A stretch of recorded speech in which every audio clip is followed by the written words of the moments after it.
Build. What are we doing after Minecraft, if you don't mind? What are we doing? Kerbal. And I am going to switch to it right now. Anyway, good work, dudes. You guys did great.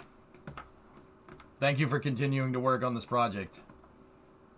Just want to make sure that nobody has any obligations here. You don't need to work on it all the time. If you're burned out, just don't play. No problem. But we got to get into Kerbal. I need to build...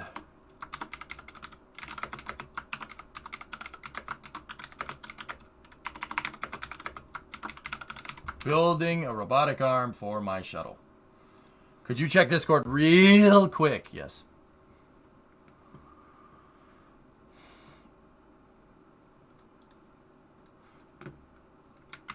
I'm loading up your pictures.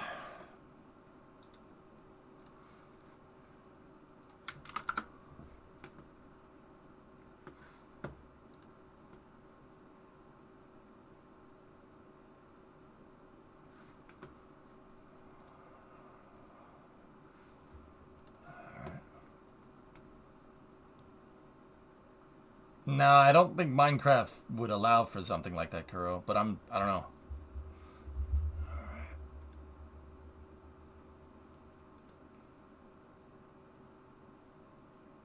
A threaded rod. Jeep, people. Is that the tensioner? I don't know what that does, S, to be honest with you. It's definitely a threaded rod, right? But I'm not sure if that is your tensioner. I just logged back and saw that Buffalo is getting 6 feet of snow from a storm. Would you be driving in that? Yeah, we're going to drive through it. It'll probably be gone by then, though, Clayton. I tightened it and it made it tighter, so I guess. Yeah. Yeah, I guess you have a threaded rod tensioner. I've never heard of that, but then again, I'm not a Jeep guy, so. Yeah. Hey, if it works, it should stop squeaking. And you wanted to flex seal that thing. SMH my head.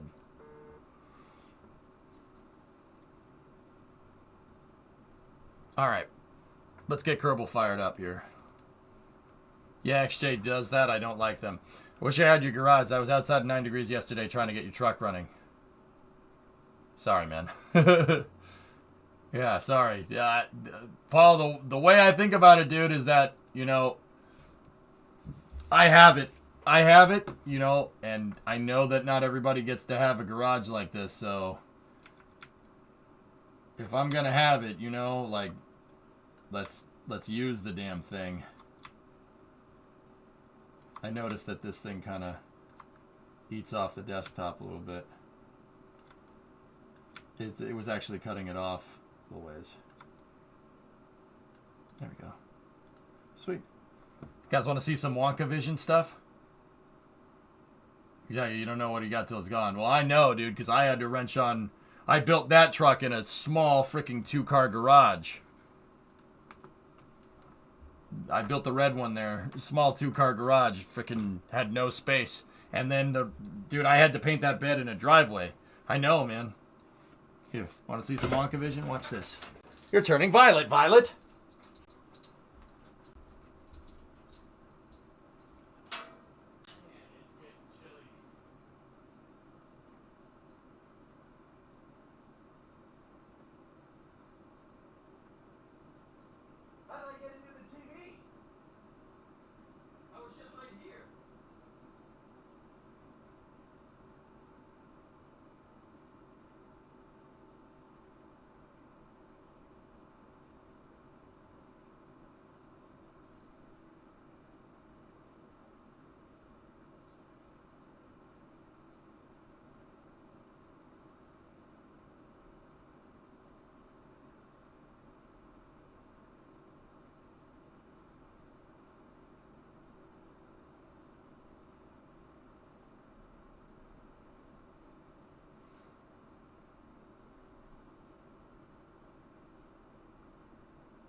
I'm back.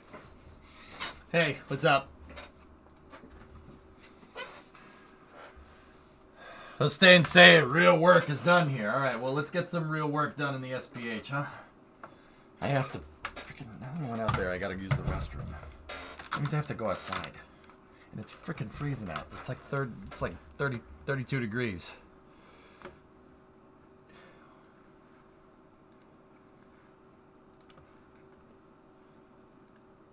There was someone who looked just like me in the garage? Where?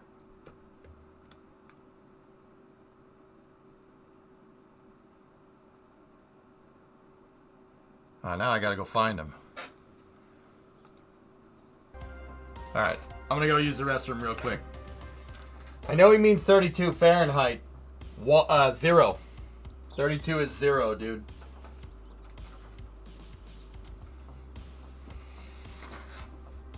Zero centigrade. It is 0. Yeah, it's freaking cold. Not in here. In here it's like 15, 20 C, somewhere in there.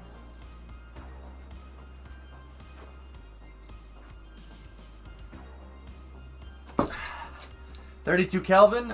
We'd be dead if it was 32 Kelvin. Guys, I'm just gonna go use the restroom. I'll be right back 1 second and then we Kerbal. We got a robotic arm to make.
Discovery, go at throttle up.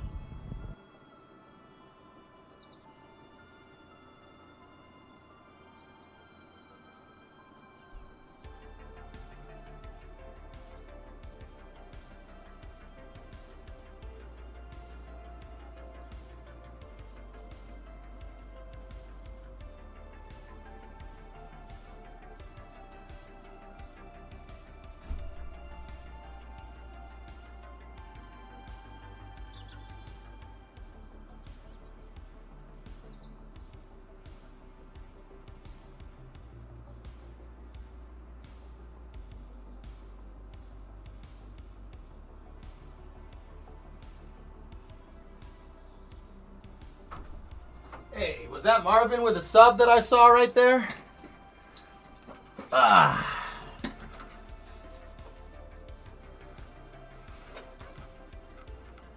I run an electric heater in my truck off of a 200 watt inverter?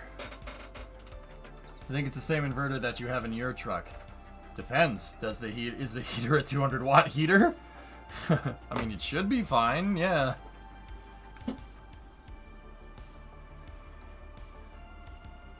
First thing on the garage renovation list, streamer bathroom. Ford, I would need to run a water pipe out here. That is a project for next summer.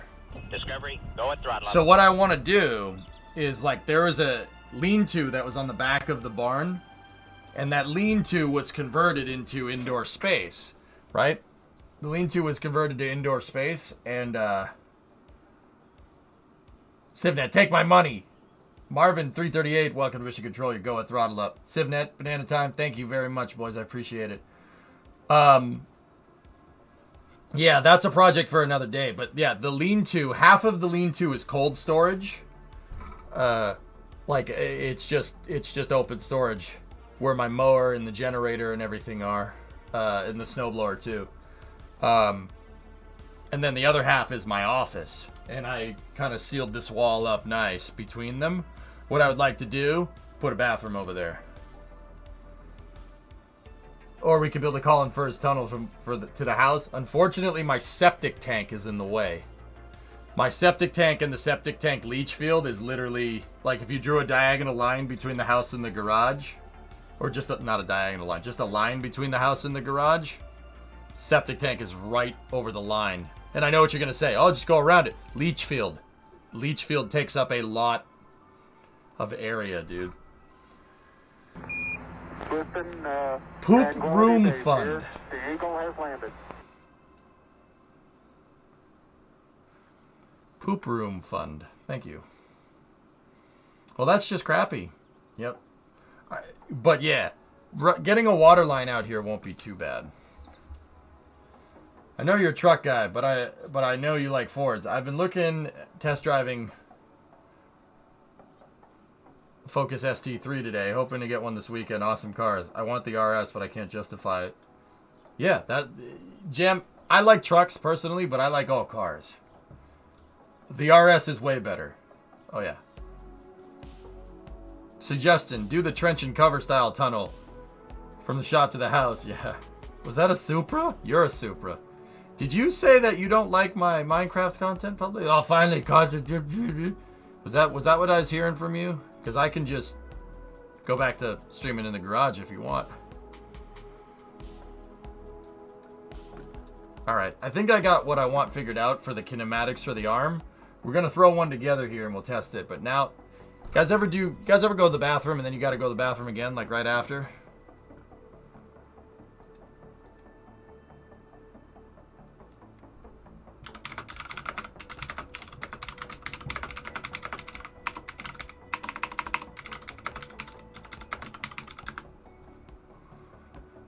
Yeah, I got to do that right now. I'll be right back. This bathroom trip means I got to go down to the house for a second. But yeah, there's the shuttle. Wait, I got to make it so the tanks aren't see-through. There's the shuttle, there's the arm. And there's me going to use the toilet.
Guess who's back? Back again. EJ's back. Tell a friend. All right.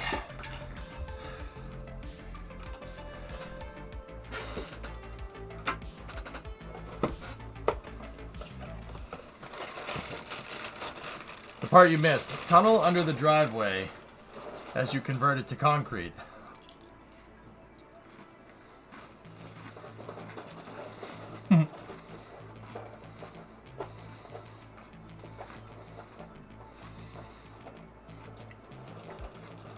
I'm on the clock, Monoman. What can I say? You gotta go fast.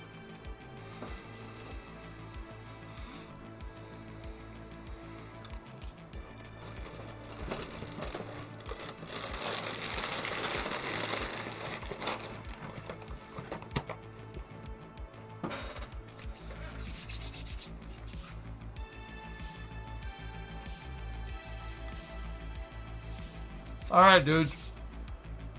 Let's go.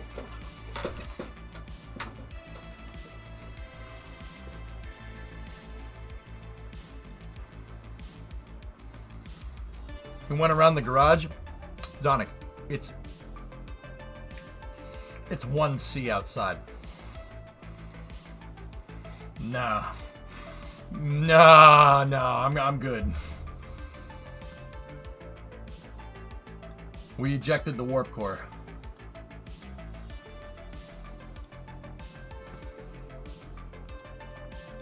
All right. So, we're working on a robotic arm for our shuttle. 1C ain't bad, just keep moving and you stay warm. While taking a dump.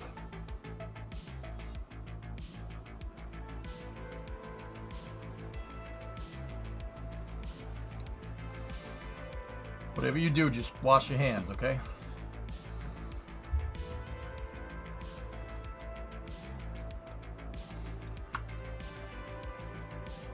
You can stay moving, you just have to waddle. Do you guys have experience in this? Because, I'll admit, I don't.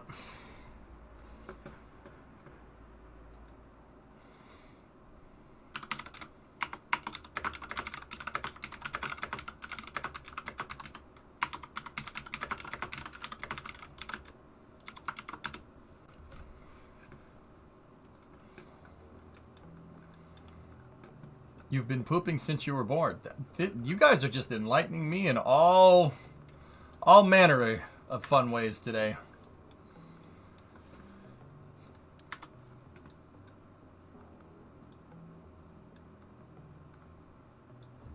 All right, so I got to look at the shuttle remote manipulator system. This is what we're trying to build. We're trying to build the robotic arm.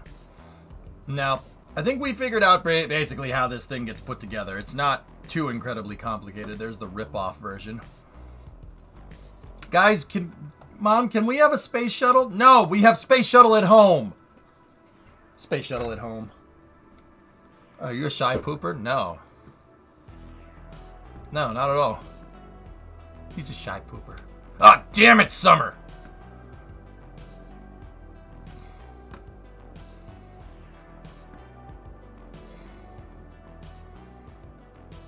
Buran is better than the shuttle.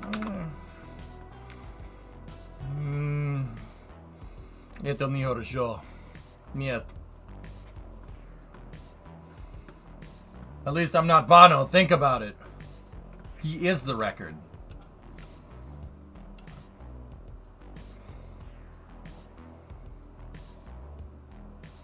No, Rocket, it's okay.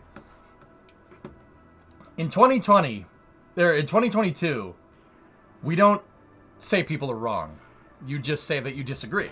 It's okay. They can be wrong. We apparently, like, that's okay to do nowadays.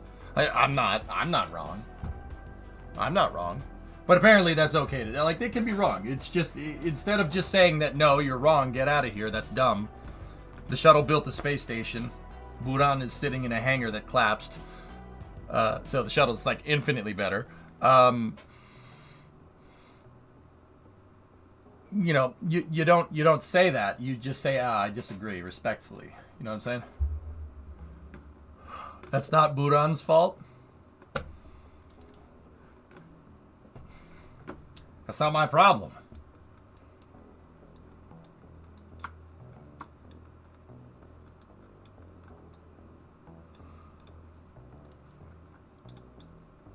That ain't my problem. Discovery, go at throttle up. HD DVD, nice. All right. He could have done everything the space shuttle did, even automated without crew aboard. Okay, bring your upper stage engines back.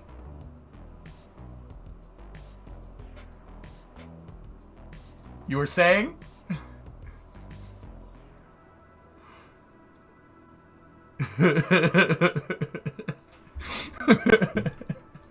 No, it's cool, man. It's cool. Buran's cool. I think the integrated design between it and Energia are better. Hell, bring all your engines back.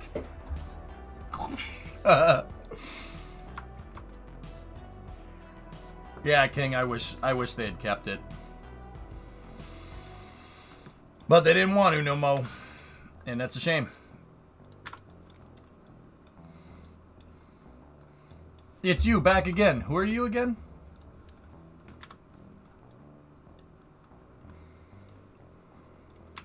I'm just kidding, Airborne. What's going on, man?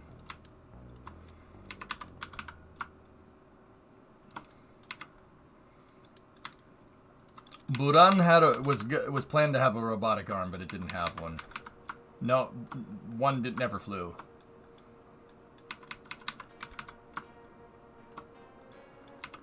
I don't know how rotation can function for that. Yeah, yeah. It's funny you should mention that. No, you're a towel. What? Why, public? What? Why are you like this?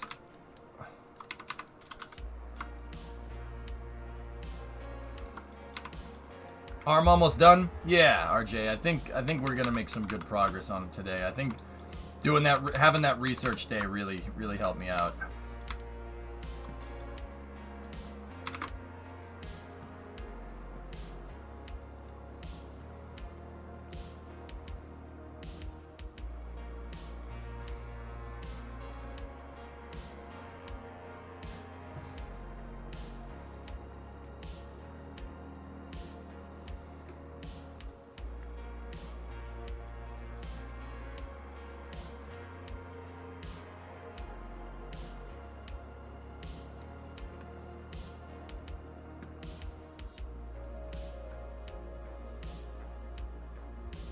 What's up, Weederino?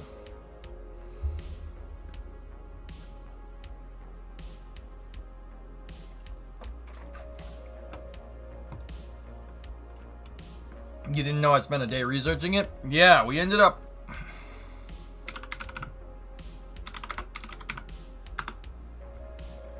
We ended up going through the shuttle operations manual to page 700.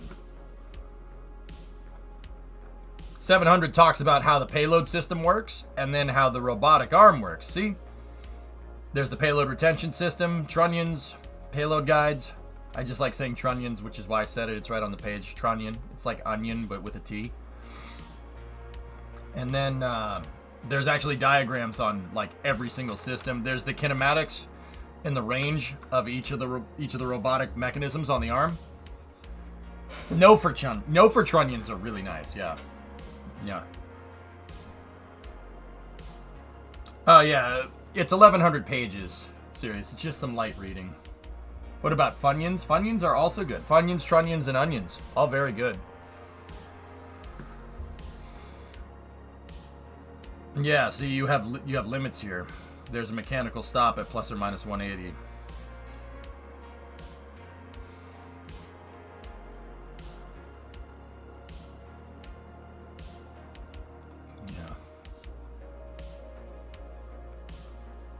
There's the latching or standard end effector, not the LEE. The LEE is on the SSRMS. Bunions? I don't know what that is.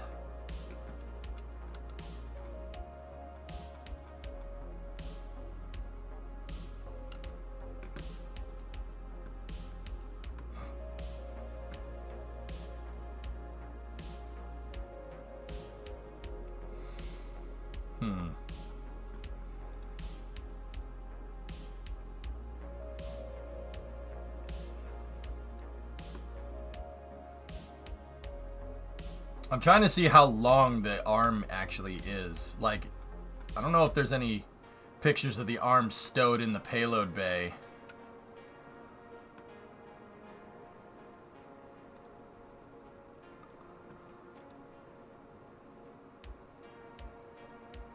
Are you going to make a Kraken Tech end effector? I was thinking about it. But yeah, it basically goes to the end of the payload bay.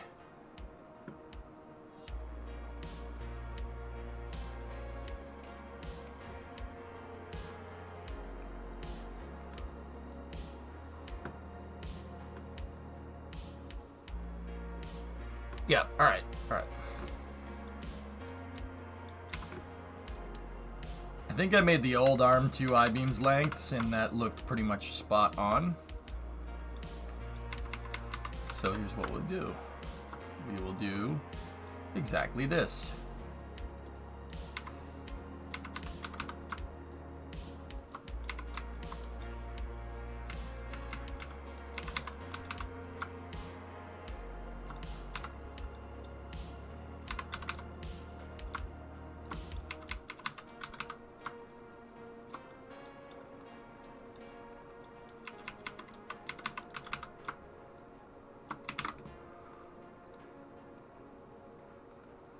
So there's a wrist. Yeah, okay. I had an idea for a good end effector, RJ, but I'm not entirely sure that it's kind of what we want. I'll have to mess with it. Where am I?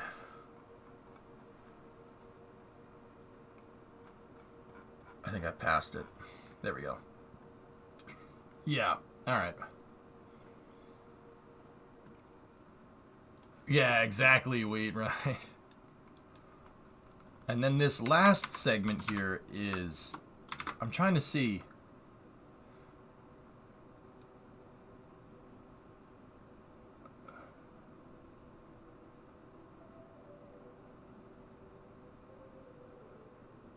Okay.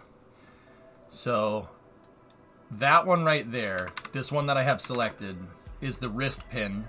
And then we have wrist yaw, which is a little ways forward of that. And then you have the rotating part, right, which is right there. And then I have a docking port attached out on the end. I'm just going to hold that off for a moment. Now, over here, I have this thing. So, a lot of people don't know that the arm, actually, you'd think it kind of just sits right here. It doesn't. It goes out, right? And in. So, when the arm is being used, this thing is in the outward position like that. They talk about it. They talk about it in the ops manual here.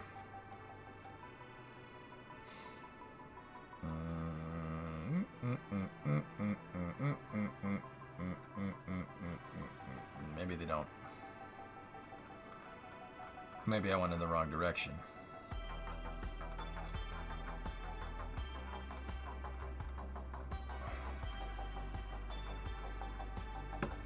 This shows it stored. You got something from Universe Today. Thank you. Zonic, you got something? Okay. Thanks, boys. I appreciate it.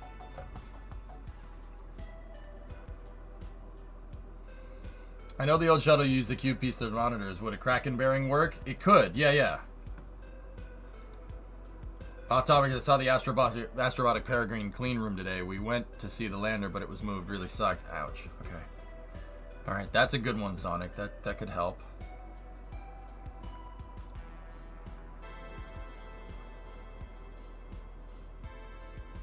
Yeah, okay. The arm basically goes all the way to the end of the payload bay. That's the OBSS, the Orbiter Boom Sensor System.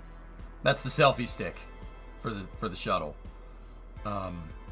So, okay, guys, important thing. You know how I know that the whole arm actually pivots out when the shuttle payload bay doors open? It's because, look, check this out. Look at the MPLM. So right there, what you're looking at is a multi-purpose logistics module. It's basically a Cygnus capsule minus the service module. Cygnus capsules nowadays. Cygnus capsules are, for the most part, a tin can with a service module attached to the back. See what I'm talking about? For the most part. See that right there? The same company that makes the pressurized component for Cygnus, it's Thales Alenia in Italy, made the MPLM. See what I'm talking about? That tin can? There you go. Now, that is basically a shipping container for the space shuttle. It's a shipping container. So what happens is, shuttle will dock to the space station. This is an ISS resupply. The payload bay is configured for ISS resupply. And a couple of things to note. You have a shuttle pallet carrying a bunch of miscellaneous stuff. Actually, I think that's carrying Dexter, if I'm looking at this right, which would make this STS-130.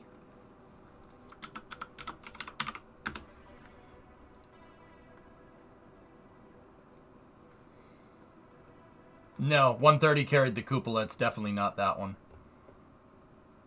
It's something a little bit before that.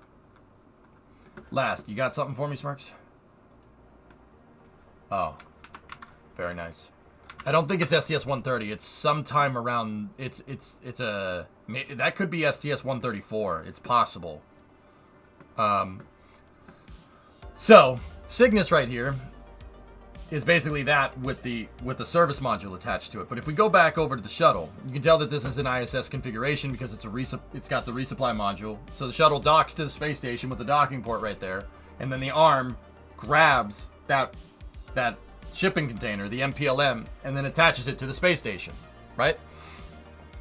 Now, here's how I know the arm actually tilts outwards a little bit. Well, one, if you just look at this picture, it's tilted outward. Two, look where the grapple points are. Look where the grappling points are on the module. See these little things right here? 1 and 2? See those? That's where the robotic arm on the space shuttle attaches to. That's a grapple point for the latching end effector, which is basically just the hooking piece right there, right? So if you just, you just look at this thing. You see how they're 45 degrees off almost? Well, check this out. Let's go back and look at our shuttle payload bay. They're not exactly 45 degrees out, but if you look at the if you look at the robotic arm in the tilted out position, if you could get an angle on it, the docking ports are something like this, right? Robarm! The grapple points are something along the lines of this, right? And I guarantee you that the grapple point, the angle of that grapple point, is on the exact angle that the robotic arm is in when it's in the outward position. See what I mean? So when you go to actually latch it, all you got to do is move up, tilt aside, go down, grab the thing. It's at the exact same angle for easy payload bay manipulation. See what I'm talking about? So if we just looked at this thing out here like this, right? And then looked at Endeavor, see what I'm talking about? Now, don't get me wrong, it's not exact, but that's the idea. Robarm! That's what I'm calling it from now on. Yep. So see, there's a pivot point right there. But actually, that's the OBSS again. The arm attachment points are there in this picture, Smirks, but they're not exactly there. Okay. So the thing pivots, but we have these holders right here. I need to do that, or else the arm's gonna just be doing this when it's flopping around, right? It's just gonna be doing that when we go to try to excuse me. The arm's just going to be flopping around when we go to stow it. Now, I still don't know if I want a docking port on the end, but I do know that one thing that we have to do here is, well, we have to get those holders configured.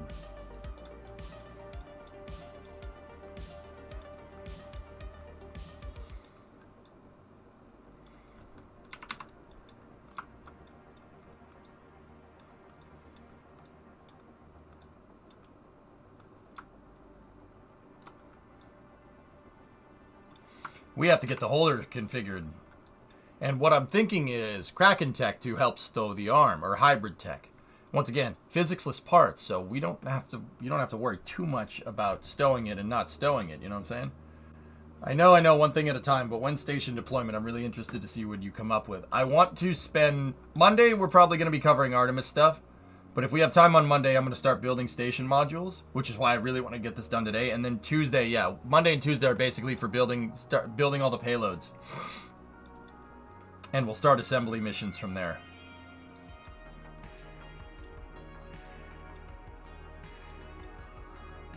I got to figure out a way for all the station modules to get put in here, RJ. They designed the shuttle, and then they designed the station modules based upon the shuttle's payload bay. You know what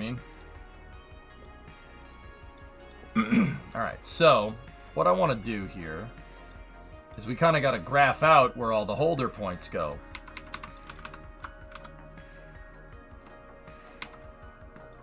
I'm so glad you found your KSP mojo back. Yeah, dude, it's weird that trailer did that, man. But yeah, right on, Key. I'm really happy that, I'm happy that we're doing it, you know?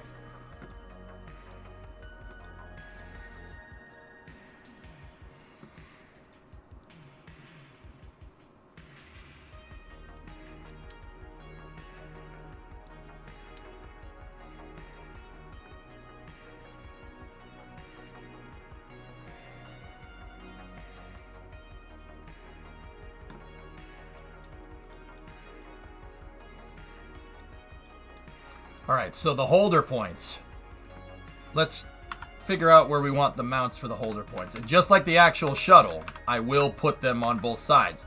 A lot of people don't know, and you can go and read this in the operations manual if you want. A lot of people don't know that the shuttle can carry 2 robotic arms. What it ended up doing is carrying a selfie stick called the Orbiter Boom Sensor System in the slot that had the second robotic arm in it.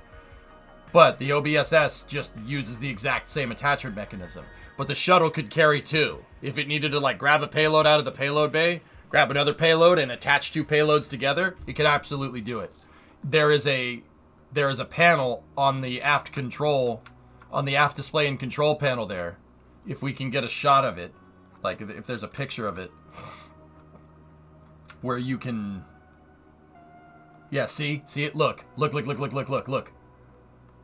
Port side RMS, port remote manipulator system. See what I'm talking about? Implying that there's a starboard manipulator system. You could switch it. It can toggle back and forth. There's a port RMS heater switch. Now let me see if they show the starboard one.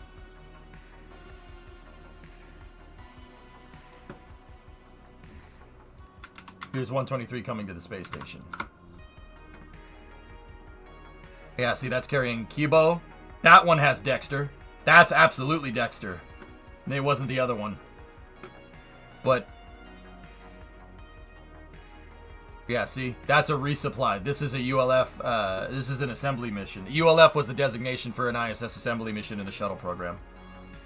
You see, the selfie stick is over there, but the selfie stick could be, you could put a robotic arm in its place. What was the other one?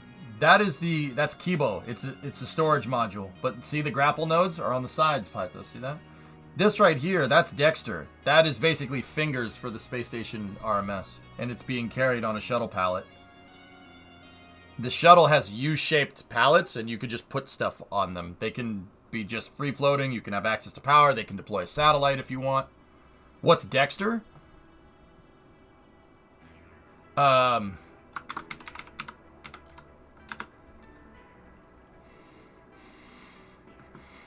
Dexter is basically fingers for the robotic arm. It's an attachment that goes on the end of the ISS, here.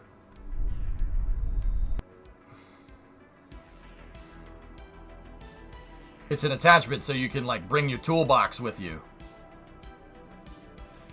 can bring your toolbox with you. It has tiny little manipulator arms on it, see? It's literally fingers.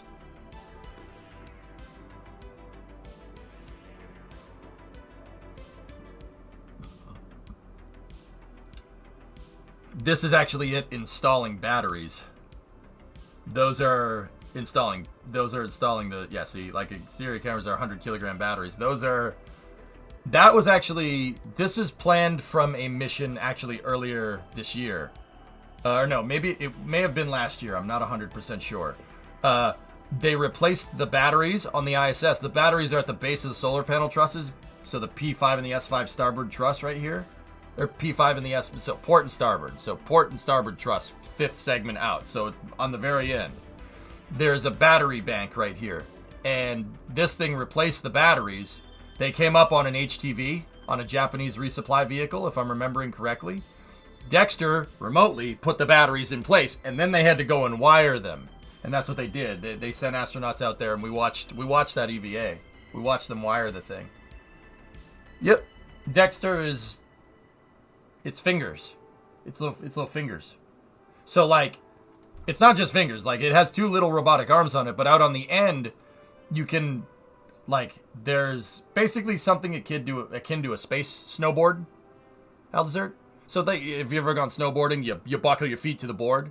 Well, they have something like that out there, so an astronaut can EVA and buckle themselves into Dexter, and Dexter can actually move the astronaut around.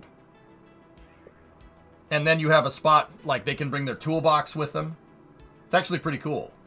I mean, I know I'm kind of speaking about this in layman's terms. You can ask anybody that works at NASA. It's literally, they bring the toolbox out with them. The freaking tool belt. Tool belt's a pain in the freaking butt to move around. It is literally a toolbox sized thing that you have just tethered to your spacesuit. It gets really, really annoying with that thing. Watch any EVA. Yeah, it gets really annoying with a toolbox because you could put it over there and then it pulls taut and it'll come back and hit you in the face. Or it'll just kind of just float in front of you. Dexter is up there right now. Yeah, it was delivered by the space shuttle. There it is. See, Dexter is right there. That's Kerbal, Dexter, and the shuttle has its... Endeavor has its arm open. How big is the batteries on the station? Engine block.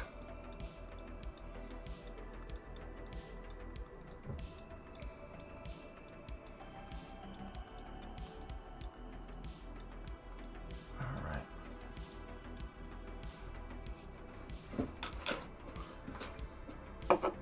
How are we gonna do this? Hey, Weapons, what's up, dude?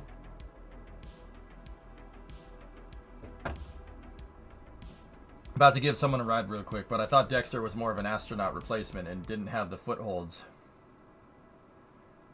You can put somebody out on the end of Dexter, Aqualux, I'm pretty sure. Alright, so we need to make our system that goes whoop, whoop, whoop, whoop, whoop. Actually, it'd kind of be nice if I could figure out if it is 25 degrees. I'm not sure if it's 25 or not.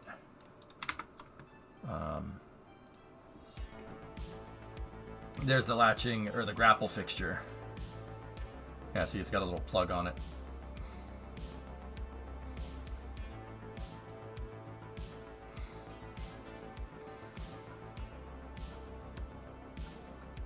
There's the RMS manipulator controller interface.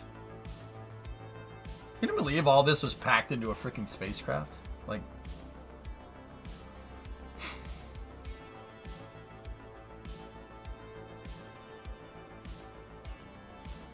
It's literally a construction crane in space. Like,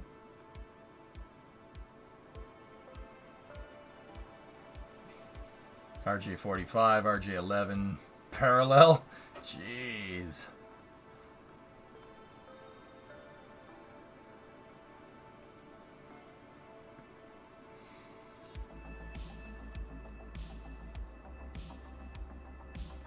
Payload deployment and retrieval system is what it's called. PDRS. Description.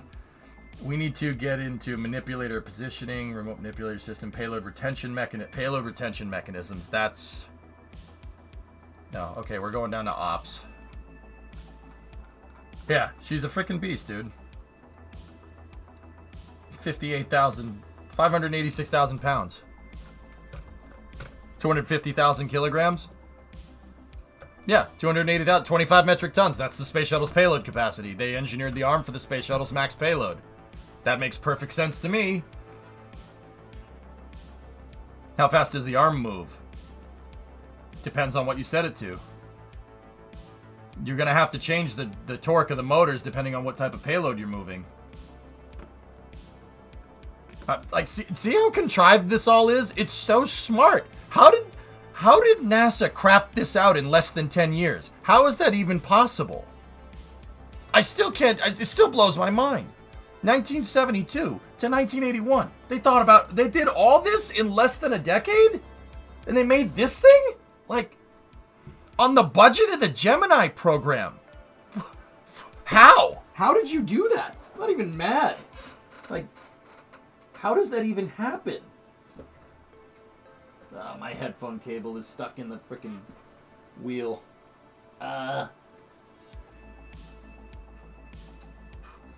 Like, I don't understand how that could have, how that gets done like that. It's pretty damn impressive. By not testing very much. Yeah, but Hellfish, dude. Like, yeah, you're right. But the vast majority of systems on the shuttle work fine. They worked fine. Did you ever hear a problem? You ever hear of them having a problem with the landing gear? You ever hear of them having a problem with that? Never had a problem with the landing gear. You ever hear of them having a problem with the control surfaces? No. Payload bay doors? That never malfunctioned.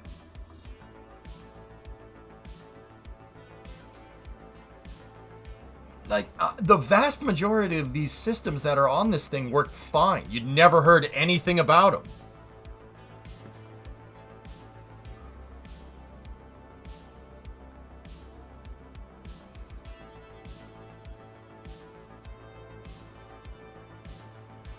Here's the RMS retention mechanism.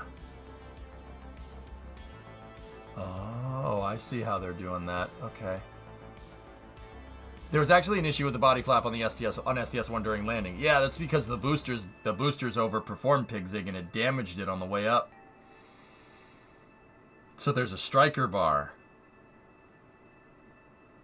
I see how they're doing that. Okay. Okay. Okay, alright, okay.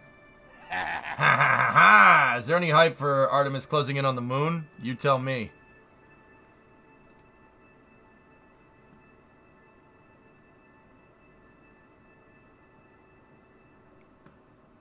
Damn, that's cool.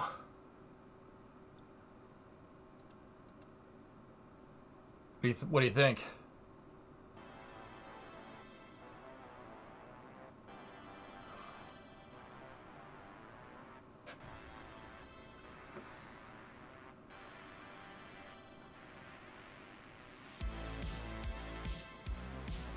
Hi, I remember some issues with the cargo doors in the early days, but nothing serious. Does the arm of the shuttle from the Canadian agency too? Yeah, Canada worked on the arm. Yep.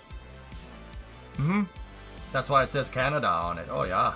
Yeah, they did it, and they did a damn good job. I mean, I'm sure there was some minutia at some point of there's some minutia of it going wrong at some point, like, but nothing like outstanding. Like, it's just blows my mind that this thing worked the way that it did, and like the vast majority of the systems that were designed for it worked just fine. Like, it's kind of ridiculous when you think about it.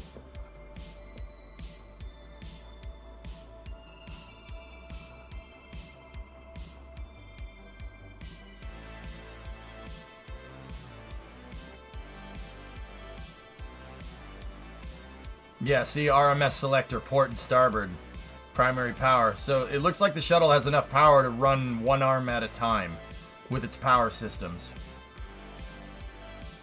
Because you can either run one or the other, and the primary power, there's the backup switch. And yeah, starboard RMS. See what I'm talking about? You could use either one. It has panel A8L. You could carry 2 robotic arms with it. That's really freaking cool, man.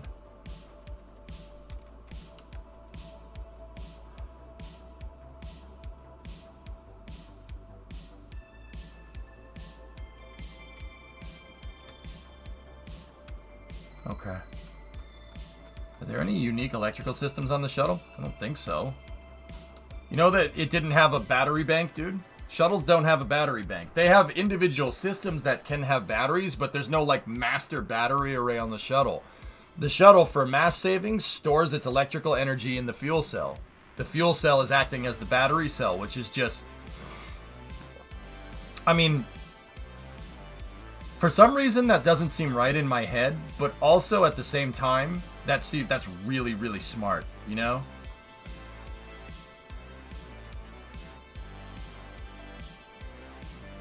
Manipulator retention, jettison system, torque tubes.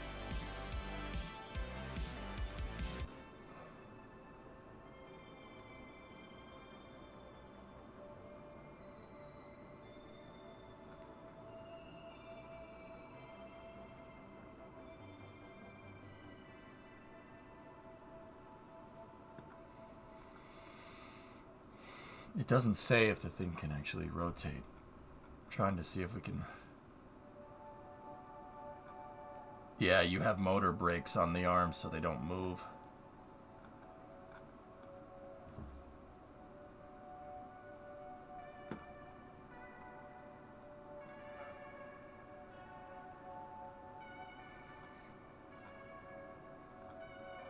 Yeah, Corvette driveshaft has a torque tube, that's right.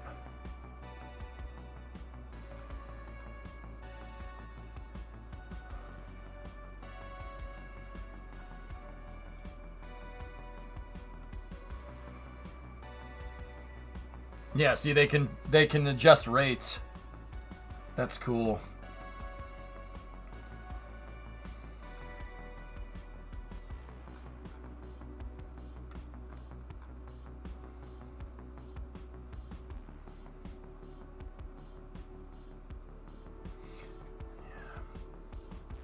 There's a jettison subsystem. The MRL. That's what I'm looking for.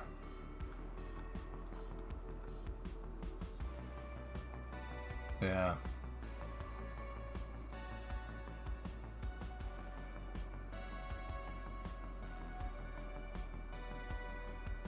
Okay, I see how that goes together. All right, let's go over here.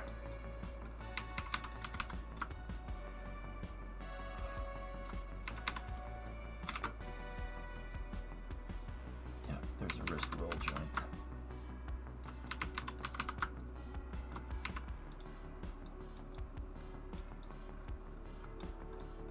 So the end effector would be like right here. Let's look at that picture again. It basically makes it to the last payload base segment, which is right here. Okay, yeah, we're proportional. It's good.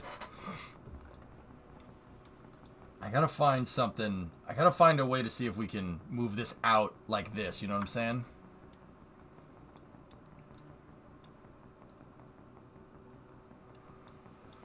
I gotta figure out what that range of movement is. Oh, there was a PDF that we found the other day that wait, you know what? I might still have it open. I left the computers on. Oh wait, no I didn't. That was the other day. I don't know what day it is.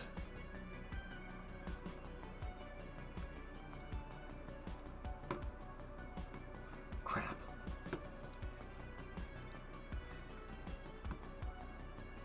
You see, it's pointed out there, but it's really not too far. It can't be more than like 25 degrees.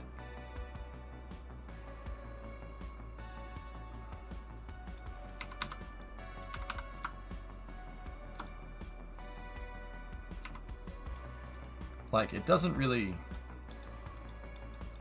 It doesn't look like it goes out, yeah, too far.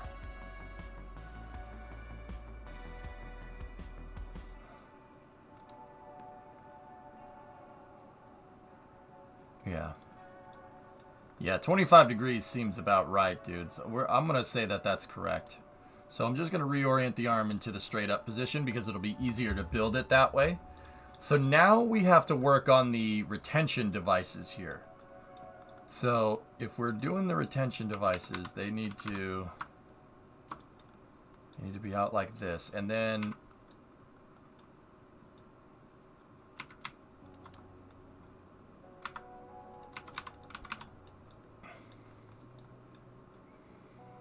I have this kind of dud payload here as a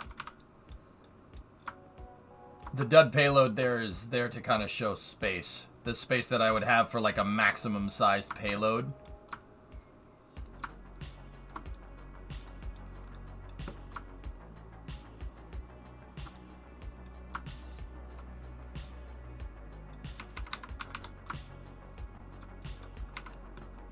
We call him Dudley. Do we?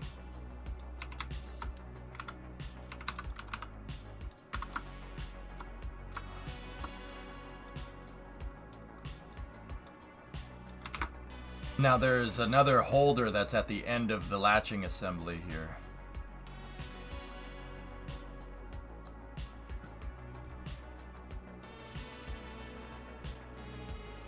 The wrist MPM. What is the MPM called? Manipulator positioning mechanism. Manipulator retention mechanism. Alright, let's go. When cradled, the arm rests on 3 MPM pedestals that contain MRLs to secure the arm during launch entry in positions of inactivity. When the payload bay doors are closed, including during launch and entry, MPM is in the rolled or stowed position. After the doors are open or on orbit, the MPM must be rolled out or deployed to not interfere with payload clearances.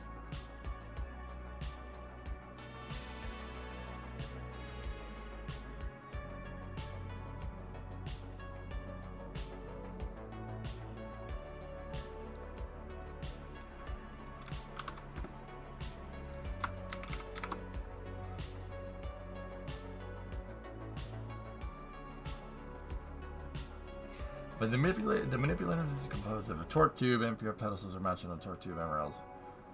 Okay. The port MPM houses the separation system and provides the cradling units upon which the arm rests. There are 4 support assemblies. One is a shoulder attachment point located at an orbiter X value of 679.5.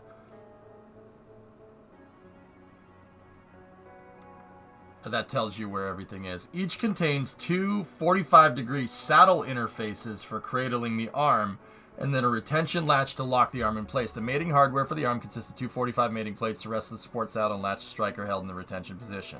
Okay, I can do that. We can make that. That's really not too hard. Did the Spruce Goose fly again on the 75th anniversary? No, that's Flight Simulator.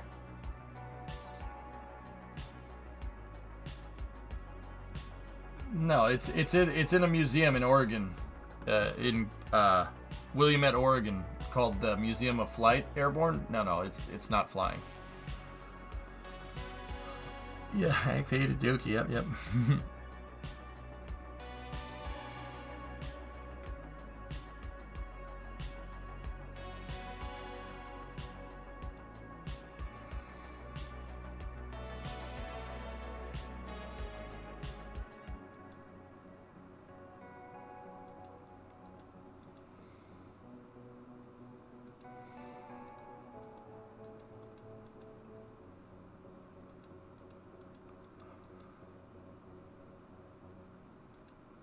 Come on, tell me how far... Okay. Prior to any planar RMS operations, the shoulder brace must be released, and for any loaded operations, the MPM must be deployed. This procedure contains both of these activities, as well as the deployment of the starboard MPM. This typo. That T is blue. The status of some of the panel lights, talkbacks, and switches is also checked. Okay.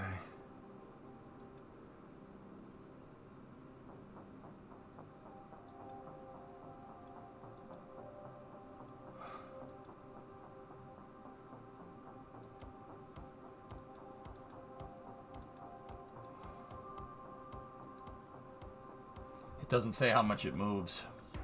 All right, we'll guess 25 and call it a day. Now so we're working on the MRM right here. That's what these pieces are.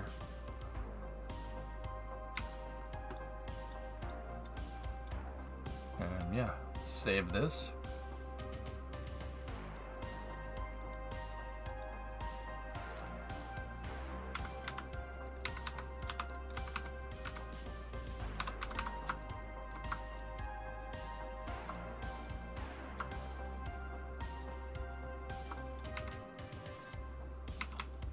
And then Rocket Guy actually came up with this.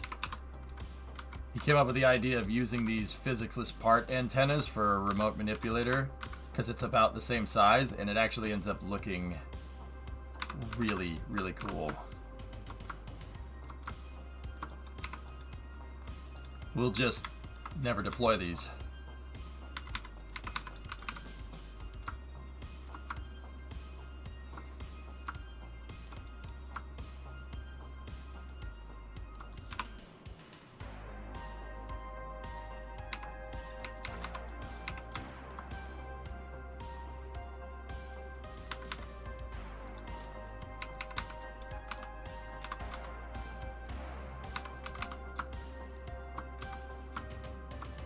There's a post on NSF that has the diagram you were looking for the other day. Yeah, Resega, I just forget where...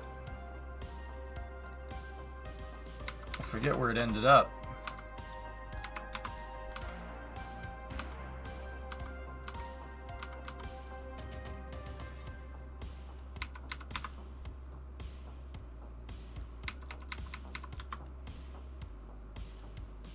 Here we go.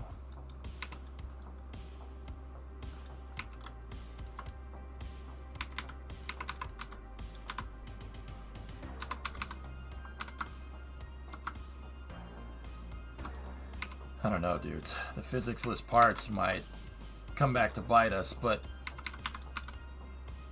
Dude, if we can... Hopefully we don't get crammed too hard on part count.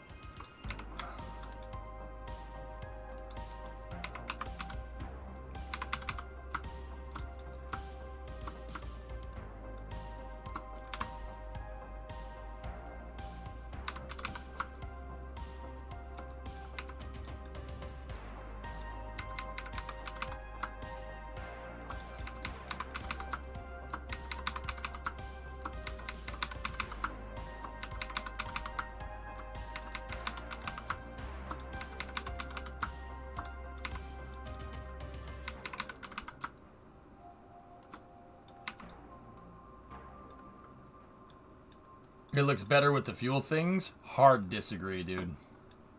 The fuel doesn't look bad. Like, don't get me wrong. It doesn't look bad, but it's, I must have misread. You're right. Yeah, man. All good.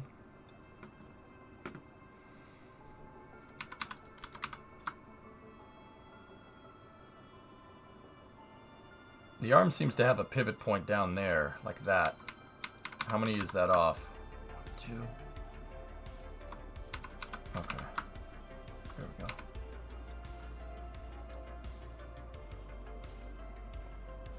So what we should just be able to do is take that cubic octag, dump it, just after into the 4th payload base segment.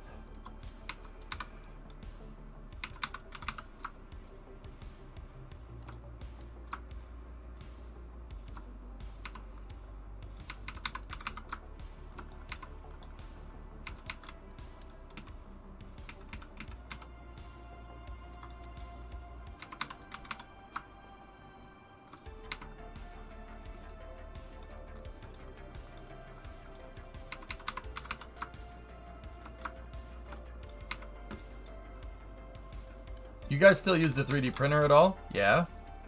Well, not right now, no, but I plan on getting those set up. They're in the garage, not Space of Unstoppable.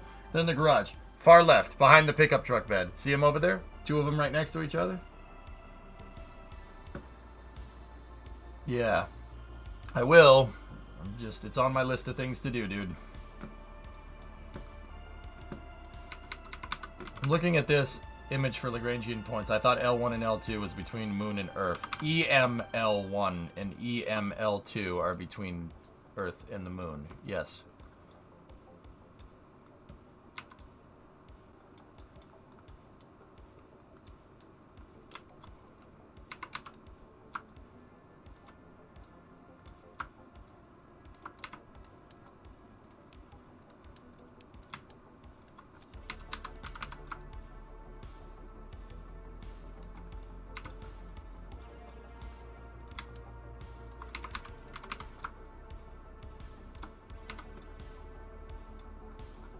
It's an Ender 3 S1 and an Ender 3 Pro Unstoppable. But yeah, 3D printing is not high on my priorities list, dude. I'm not going to lie to you, but it's something that I want to jump back into eventually.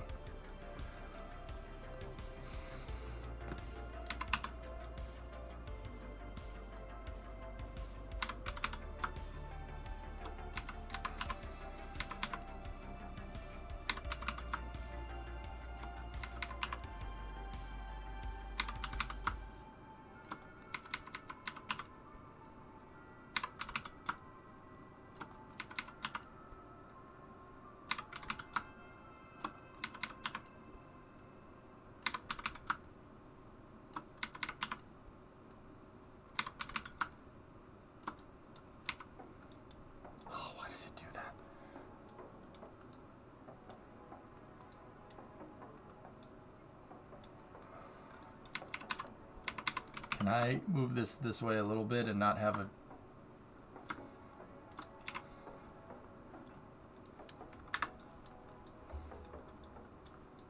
They're all physics-less, Loopy. I'm not too worried about it. Does the arm need to be hybrid tech, or can it afford to be robotics only?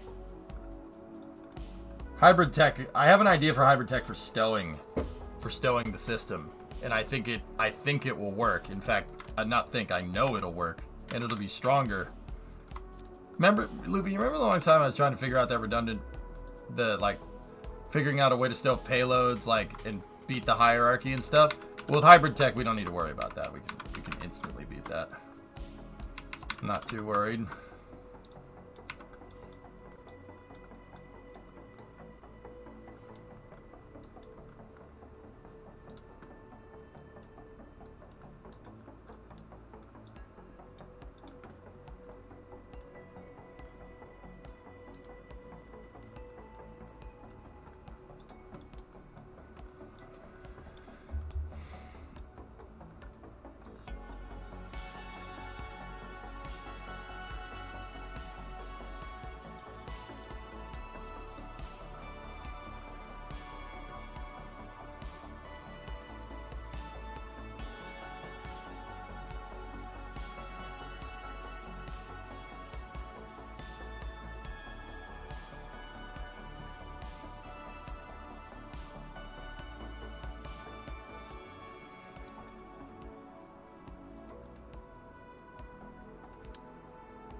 Grr.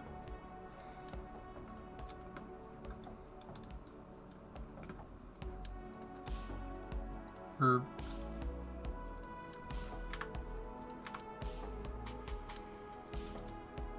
Yay.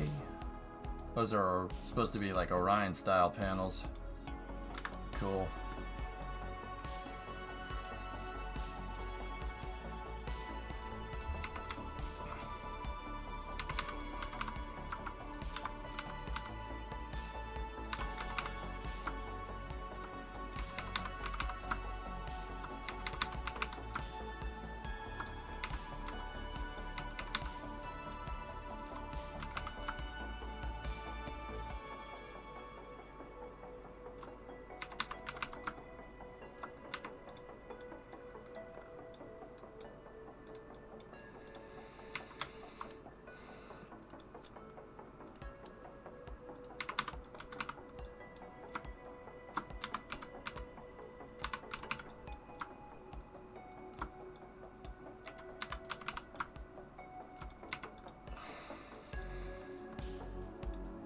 Any updates for returning to school plans? I knew a few years ago you wanted to. I bought a house. I bought a house instead. And then wedding next year. Still want to do it though. Yeah, life. But yeah, eventually I would like to. Still, yeah, that's still a thing, Reindeer, but you know, your priorities change.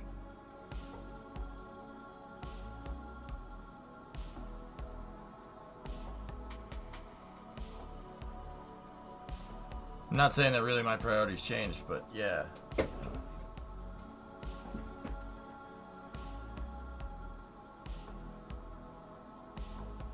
Life finds a way. Yeah, I'm happy with what I do now. I'd still love to do it, but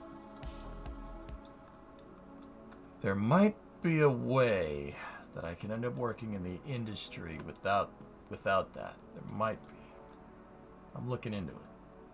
You know what I'm saying? Okay. It's getting way too cold in here. I'm shutting the door. We are closing heat off to the garage. Yeah, we're going to close the heat off. It's too cold. Shut the door. Okay. My dad went back to college for a different degree when he was 42. Don't worry about it. It's still on my priorities list. It's just not on my priorities list right now. It's not high on my priority list right now, I should say.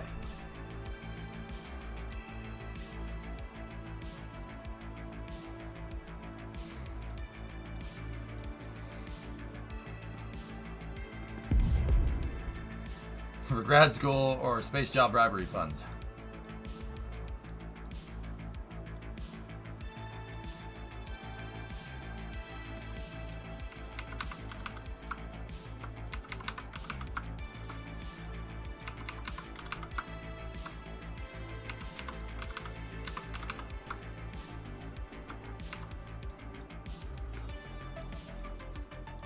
All right, so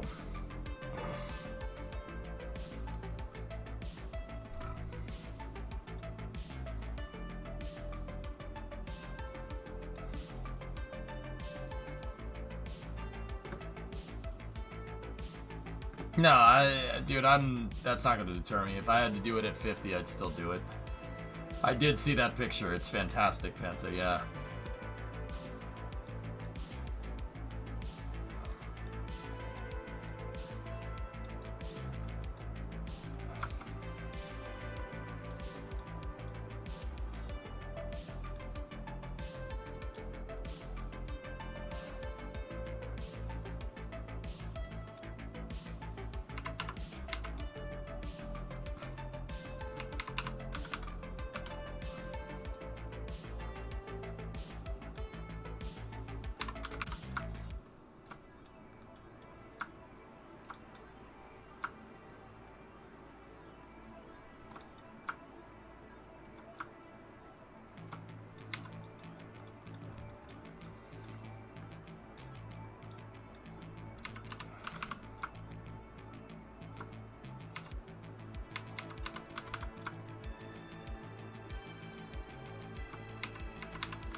It's your fault I'm studying again. I blame you, but in a good way. You're welcome. I'm not sorry.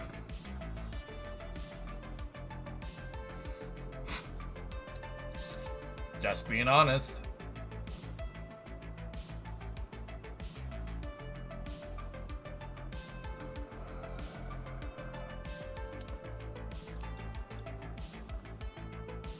Oh, I used weird thermo bearings for that. I don't want that. Get rid of this.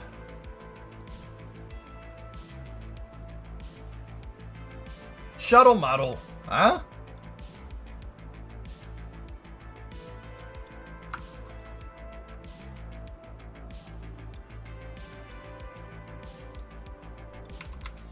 Whatever, that'll work.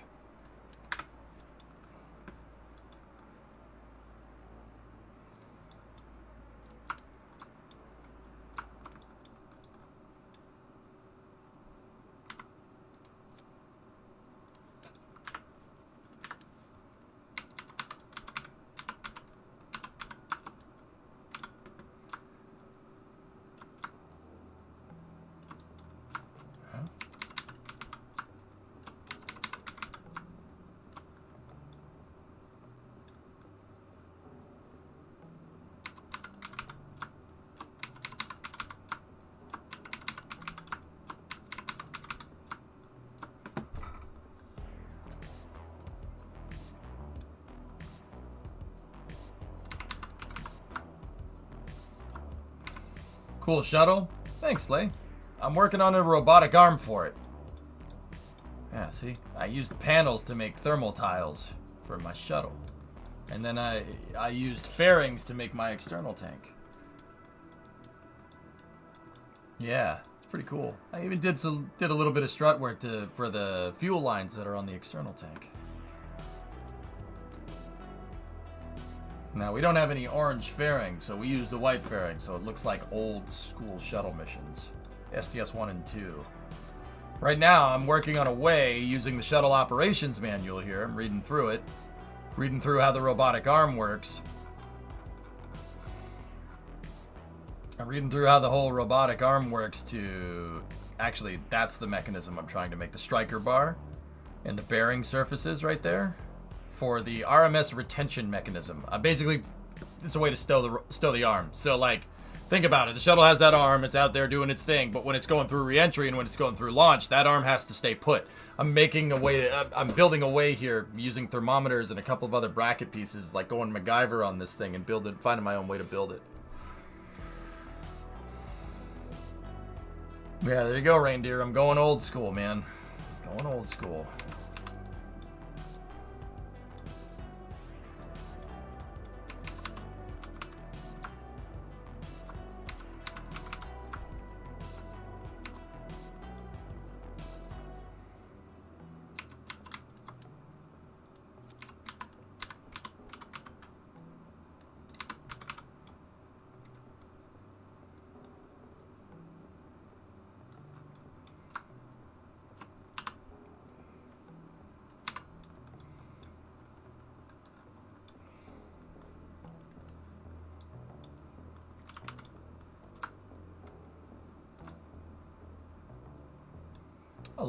Part count's okay. A lot of it's physics-less though, Wheat, so it's not going to affect performance as much as you think it is.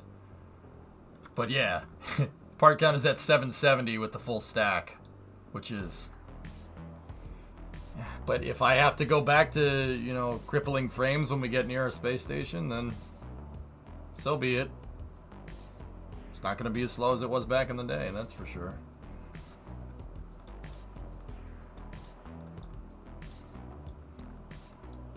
Who says they don't, Aqualex?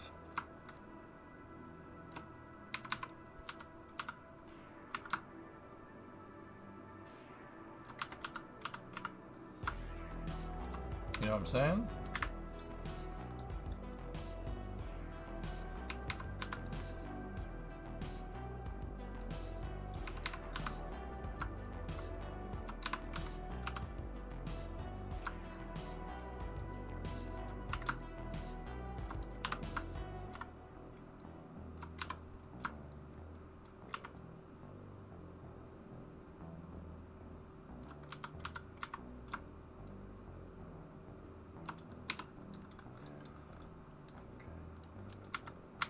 Just put that over there for a second.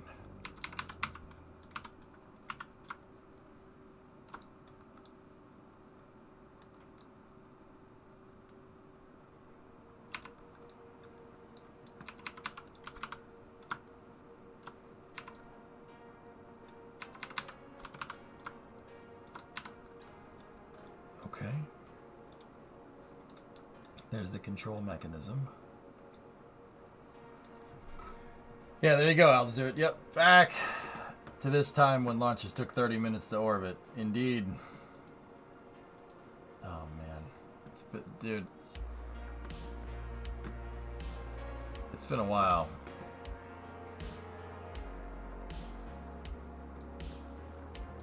I hope they do. Also, if you have space tugs like Centaur G and such, don't you have to worry about approaching the station with the shuttle except when absolutely necessary? I've never read about the Centaur G operations and what the shuttle would have been doing near the space station if it would have done something like that. We'd have to go read. If whatever we come up with is like the shuttle would have to deploy Centaur G and then Centaur G would have to go to the station by itself and be berthed or something out of the shuttle's payload bay, then yeah, that would make more sense. I would probably follow those rules to a T. Just a thought.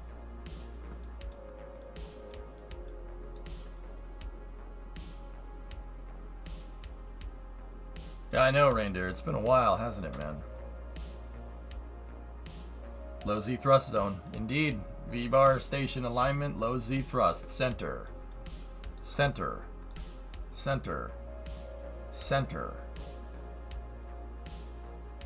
I'm sorry, Kiggy. Night.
Okay, so I have a system to rest the arm in, and then we could use same vessel collision between that RCS ball and the two thermometers, right? But now, how do I make the retention mechanism? So on the real arm, there's a striker bar, and what happens is they set the arm down. They set the arm down on the bearing surfaces. The bearing surfaces are my thermometers in this particular case, and then there's a drive motor with a latching mechanism that grabs the striker bar. You see the two claws right there? They go like this. They go over each other like that. How are we gonna get a striker bar? What are we gonna use? And how am I going to incorporate it in here? This whole mechanism right here that you guys are looking at is right in there. See that thing? That's that thing. That's what I'm trying to make. It's the MPM. Manipulator restraint mechanism, I think is what it's called. MRM. Yeah, that's what I'm trying to make. And then there's the shoulder point right there. The shoulder point and the MRMs move together. I use flex plates for the first time. Am I a real man now? Yeah, sure. Antenna as a sure. Antenna as a pin, thermometer with toggleable SDI to hold the pin down the striker. Toggleable SDI is how I'm going to do this. Toggleable SDI is how this thing gets done correctly. That's what I'm going to use to hold stuff in place, man. Yeah.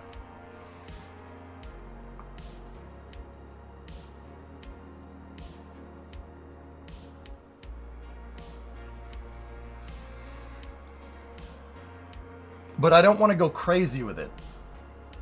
You know?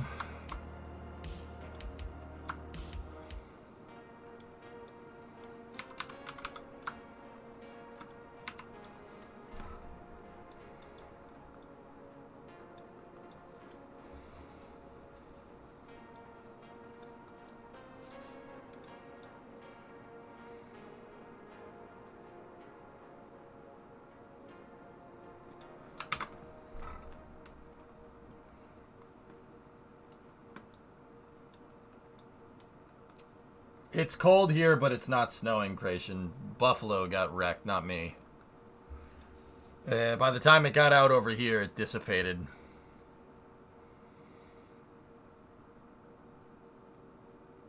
She need only a pin and 3 thermometers. Why not 2 thermometers, dude? Just put 2 thermometers at 45, Aqualux. That'll do it. That'll do her. Yeah, that'll work just fine. Good call.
I have to say that with locked hydraulics is this with the locked motors, that's not going anywhere.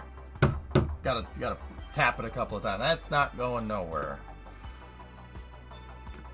We're going here like this, and then we gotta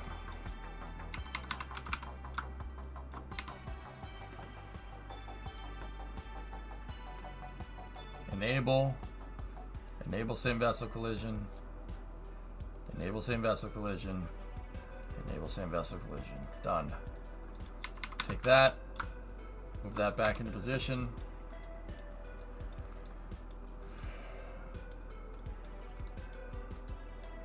And you know what? Just to make this look right, we can just put that there. Just put the cubic octag there to make it look right, because when the arm is up like that, yeah, those will look really stupid just sitting there.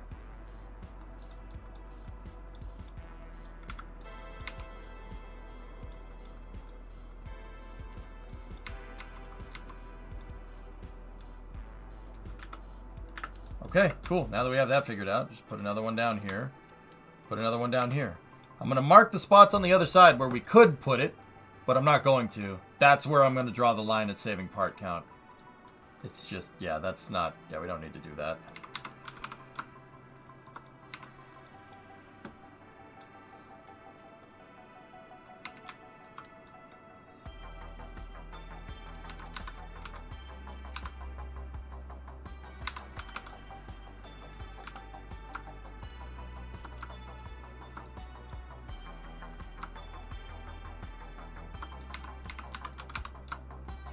Just gotta pop the hood here real quick.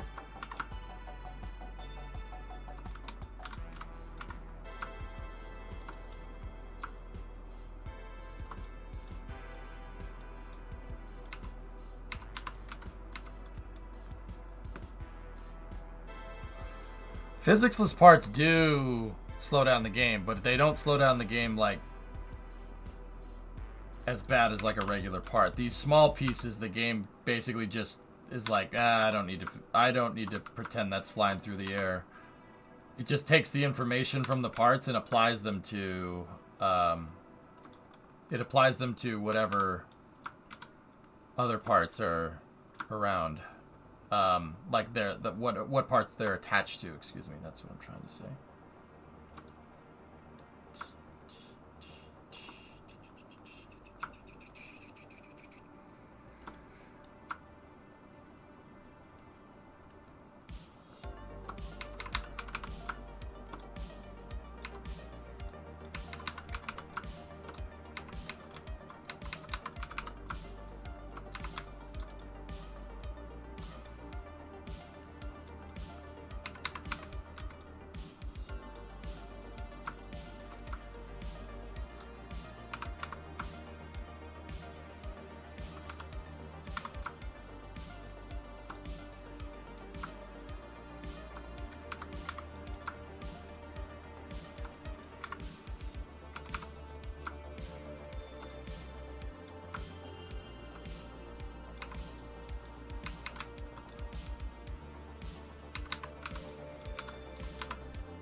Could I add a fairing like on the Fusion at the bottom of the Jeep to get better gas mileage?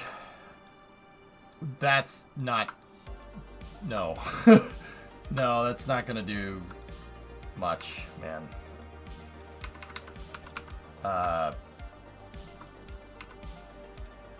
S, is yours manual? Or is it an automatic? I forget.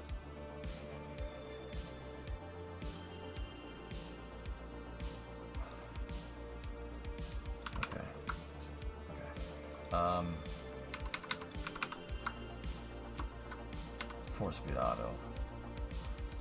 Smaller tires. You gotta get smaller tires, dude. Those 35s are killing you. Hey, Jared. What's going on, man?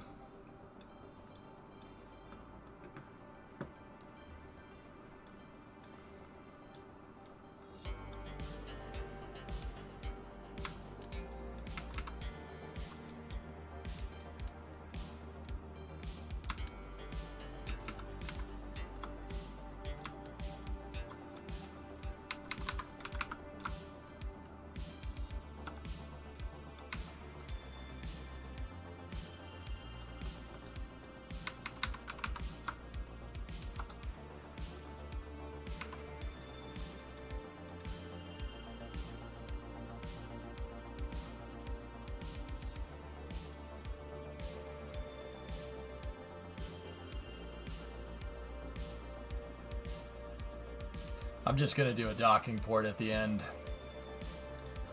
That's just basically, that's what the arm's going to have. We'll have a docking port at the end, but when we're in the retracted position, it's just going to be like that, so it doesn't take up any space. Slower tires and drive slower. Those both sound terrible. You own a Jeep, not a Ferrari, you dope.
Alright, so I'm just doing up the system to get this all to work correctly. And then, yeah, we'll send it and see if it works. I don't know what we're going to do about the payload, but I'll figure it out. Yeah, exactly, Aqualex, right? Now the air is colder, I can finally go faster than 70 miles an hour. Oh, dear.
Chihuahua was pretty bad at 55, so it's best to go faster than that on the highway. Then it smooths back out. You gotta get regular Jeep wheels. Astute. I might have a spare set of Jeep wheels at my house, at my parents' house. A spare set of Jeep wheels. They're from a Cherokee. The tires are shot. These are the wheels that would have came with it from the factory. Do you want them? I was holding on to him for my cousin, but he didn't. I guess he doesn't want it because he has a Jeep as well. Jeep, just empty every pocket. I got a spare set of stock rims. Okay, never mind. Okay, never mind.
All right, so here's what we're gonna do. I'm gonna take this and we're gonna set this thing down to that. It's gonna be 9 tons of whatever. And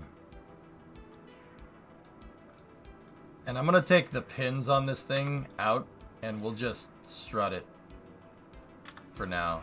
I'm not really a fan of how I did this, so screw that. I'm not going to. We'll just have that tank kind of chilling in there, and then, yeah, the hinges I don't need.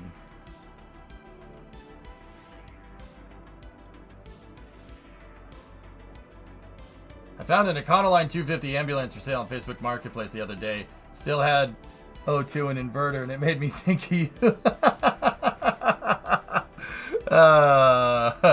Yeah. Yeah, that sounds like me. Yeah, that sounds like me.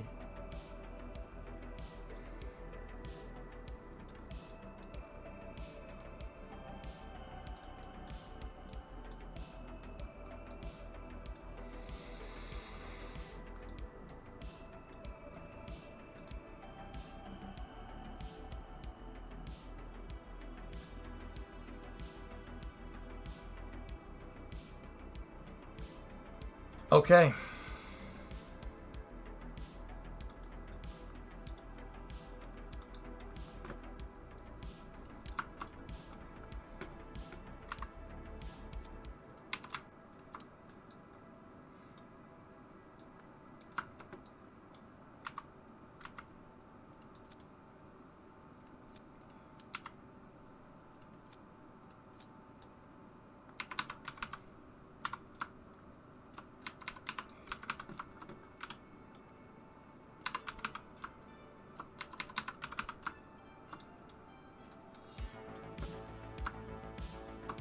You guys ready to go? Let's see what happens here.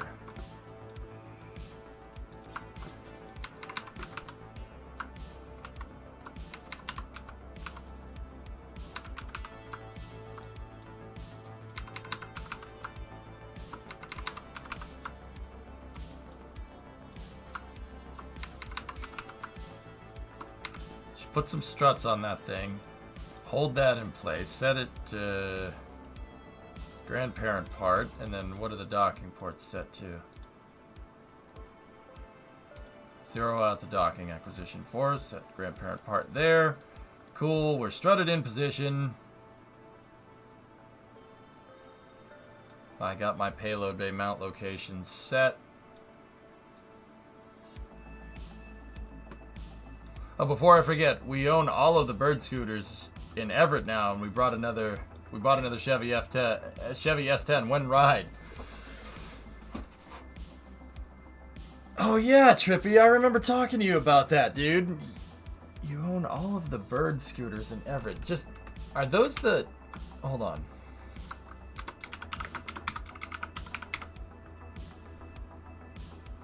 Caps lock.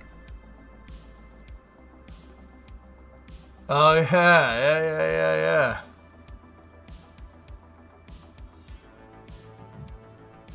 Cool.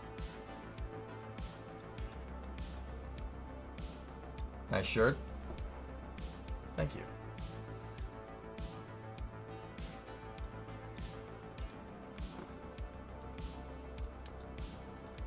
That's them? That's freaking cool, man.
Alright, dudes.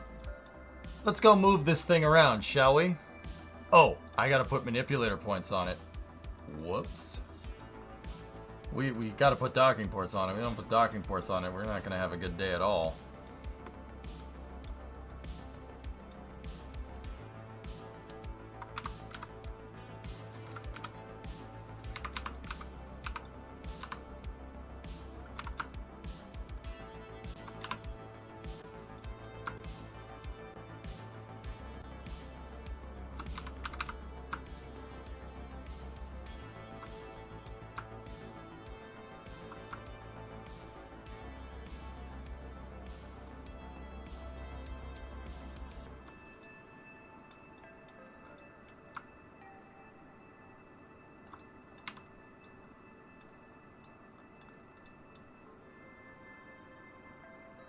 Why 2?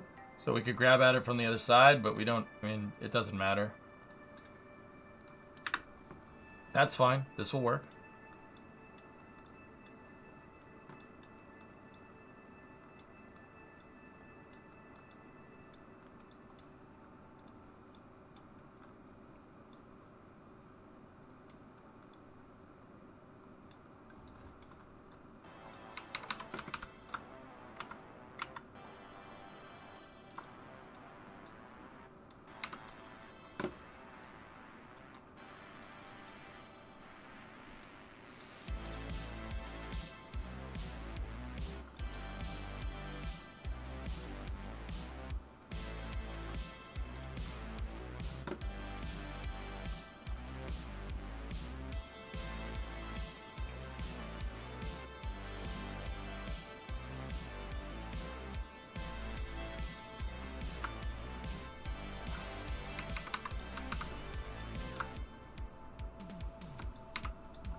All right, let's fly.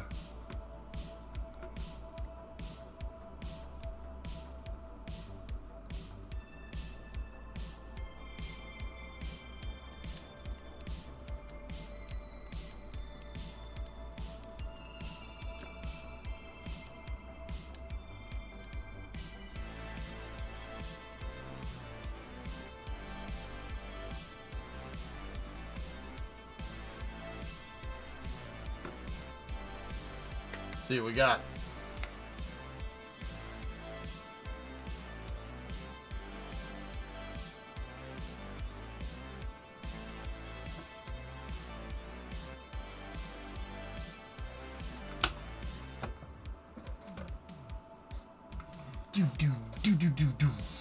I need some good luck Cheez-Its. I need some good luck Cheez-Its. For good luck. What do you think they're for?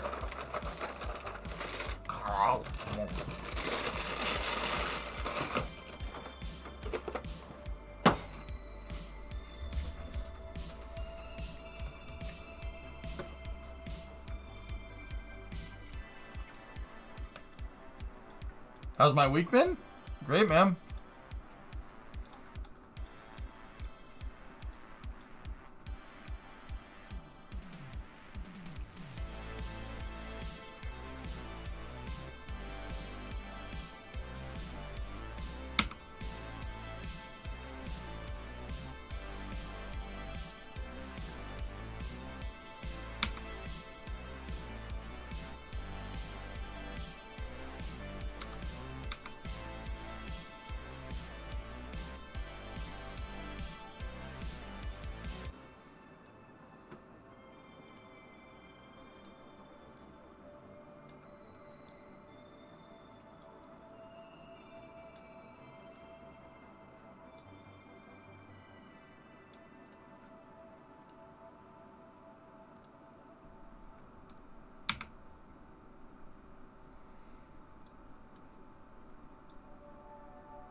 How about you, weather guy?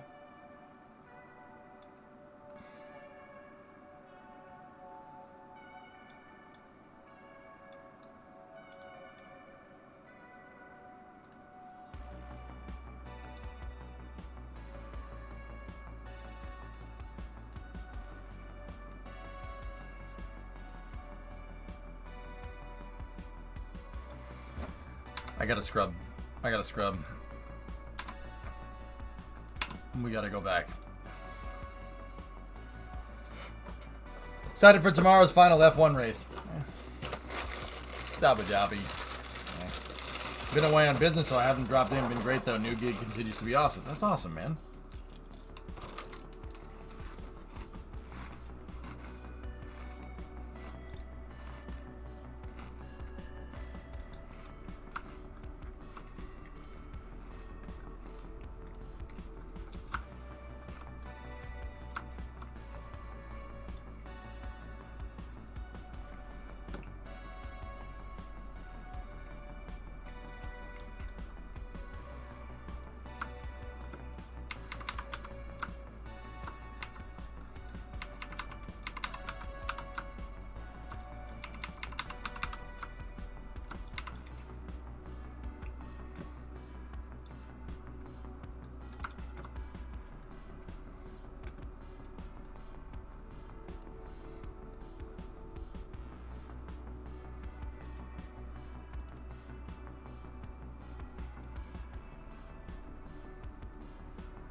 Why do you have a cow to open the doors? I don't like how fast the doors open, Reagan. The shuttle doors took a little bit of time to open, dude. Not 5 seconds.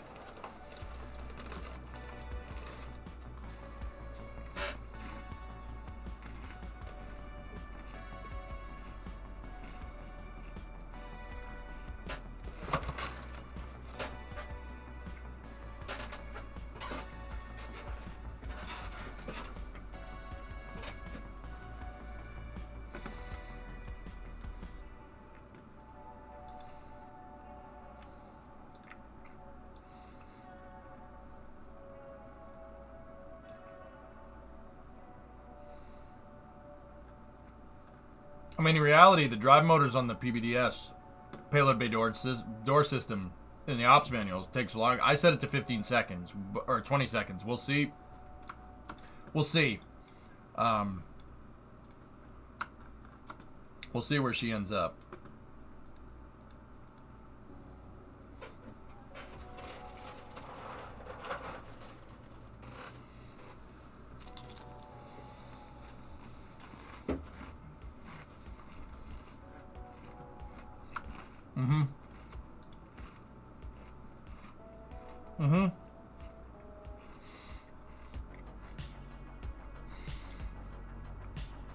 I agree with you, Bill.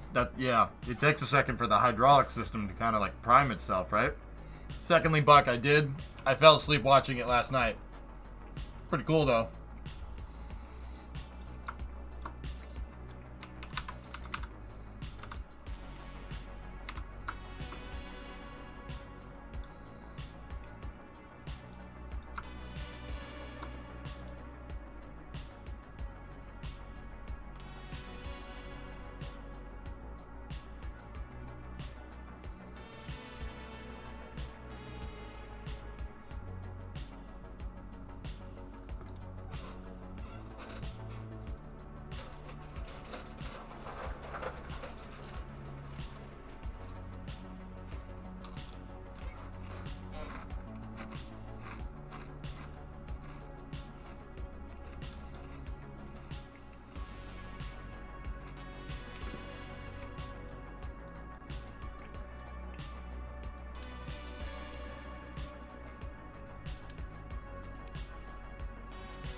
just grab that cal controller. Make sure the cal controller is disabled.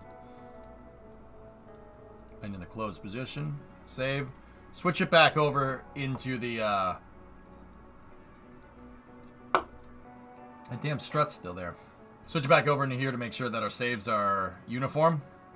Switch back over to the VAB.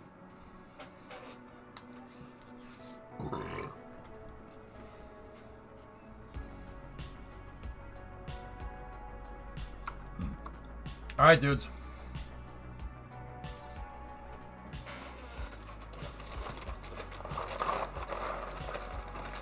We're good.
Okay. Arm is in stowed and packed position.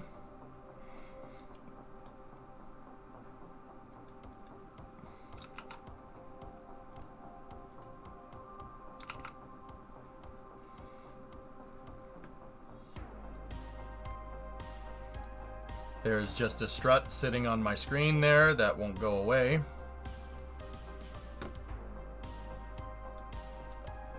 Okay, GLS is go for auto sequencer start.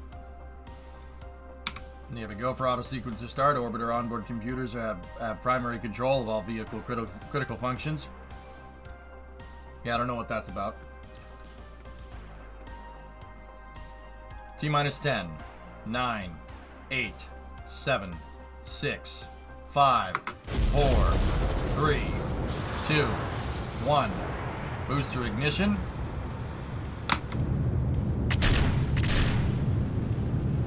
And liftoff.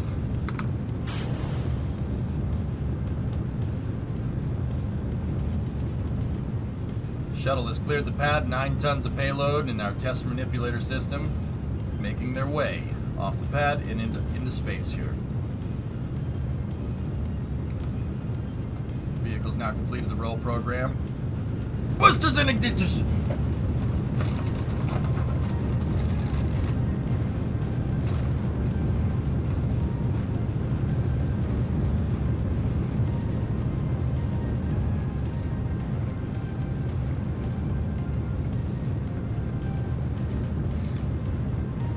Just gonna piss me off.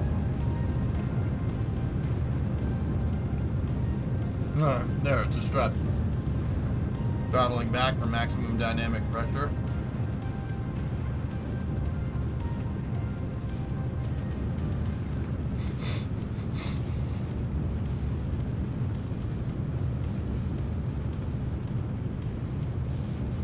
Maximum dynamic Cheez-Its.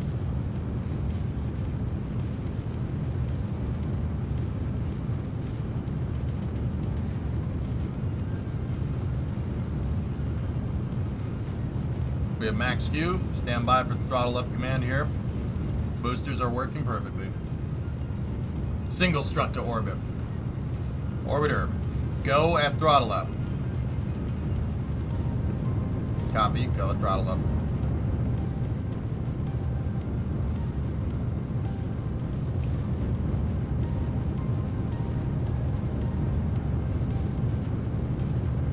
Atlanta Gas, what's up, man? Thanks for the raid.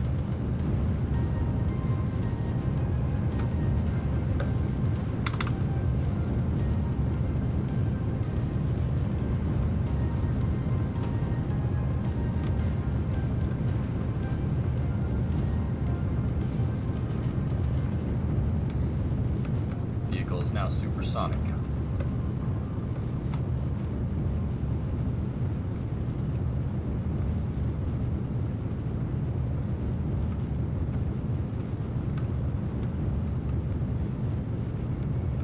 Everything's still looking real good here. 3 main engines up and burning perfectly, in the words of George Diller.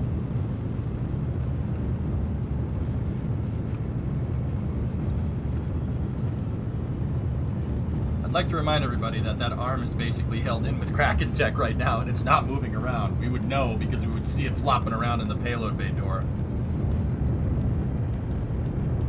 Yep. That's pretty cool. Thrust tailing off and SRB standing by for separation.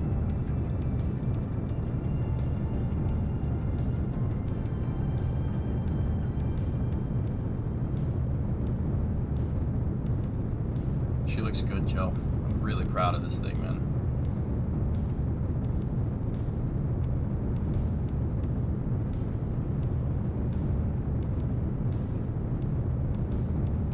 Go.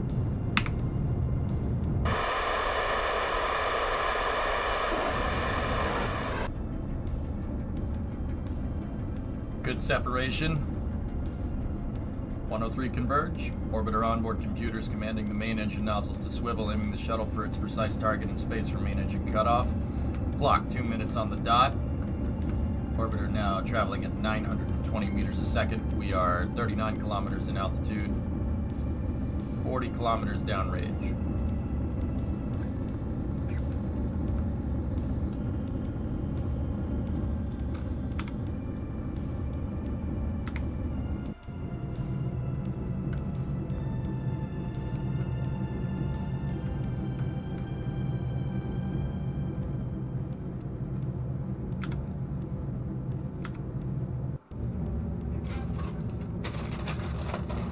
Orbiter, you are 103, go for the Cheez-Its.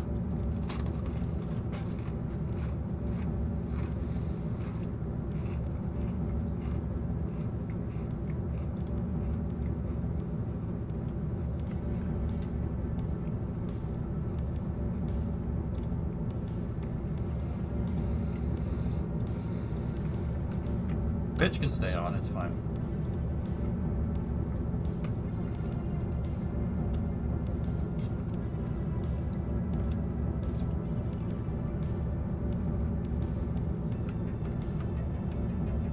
You are good for the press to Cheez-Its.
Okay, we pitched over for reacquisition through Tidras. Stand by. Press for MECO.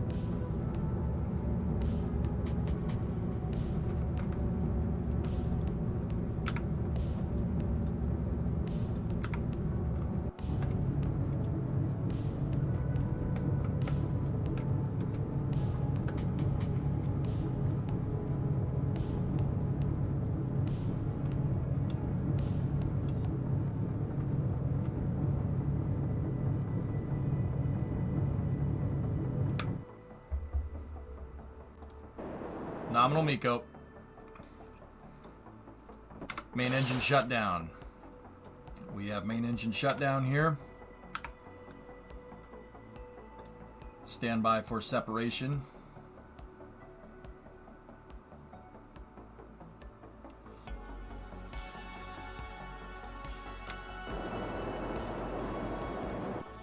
Orbiter no ohms 1 required. Welcome to space.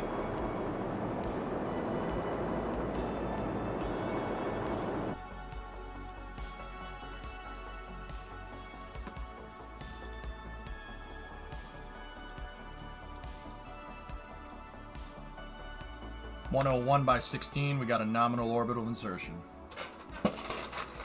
We should name an orbiter Cheez-It. No, I'm good, thanks.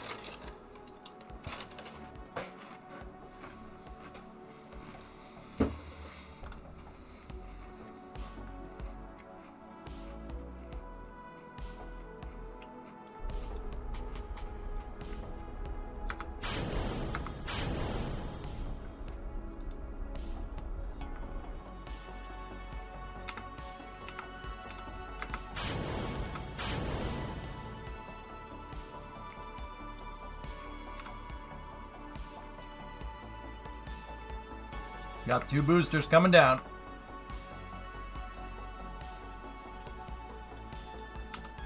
They are OG Cheez-Its, yeah. What cars are the must-have for GTA racing? S80. The super class.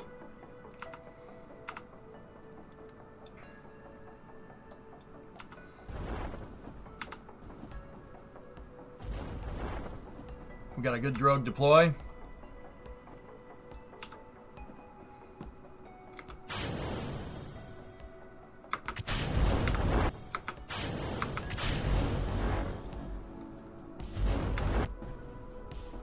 We got good parachutes on both boosters. Yes! Yes! All right!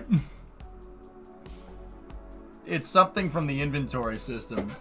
Luffy, I don't know how to get rid of it.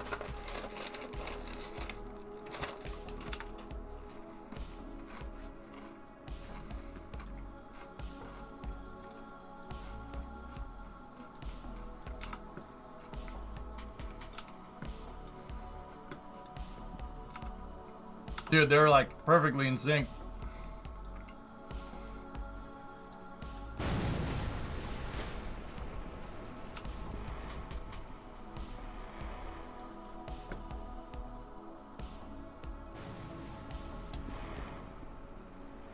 Nose cone splashdown.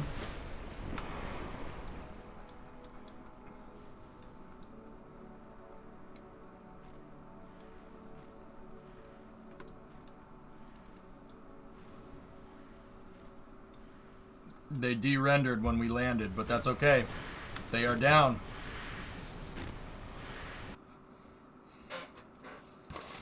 Yep, they work just like the real ones. Nose cone just takes the drogue and just lands on the drogue chute.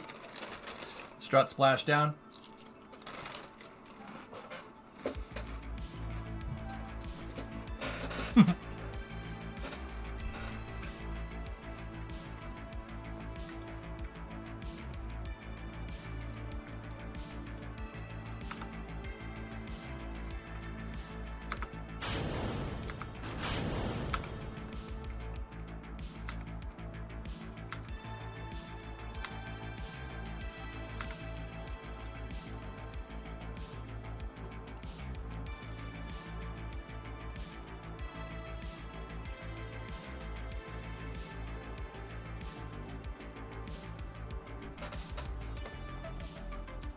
Remo's FaceTiming me.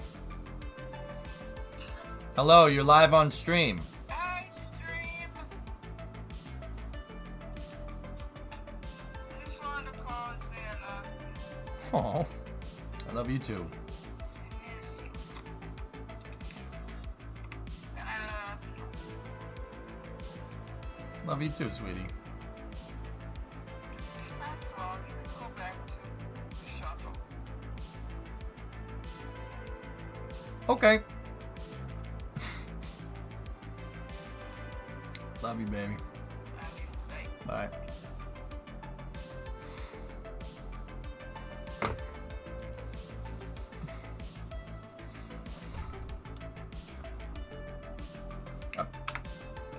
Okay.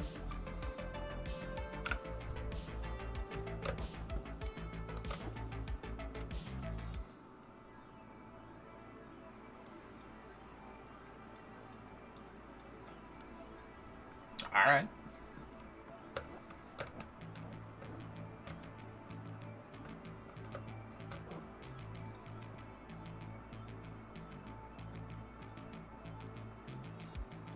Okay, stand by for the ohms 2 burn.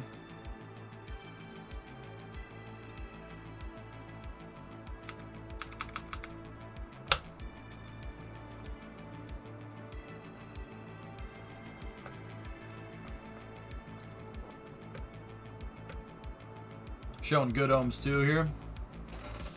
Yeah, Moto, she's pretty cool. I like her a lot.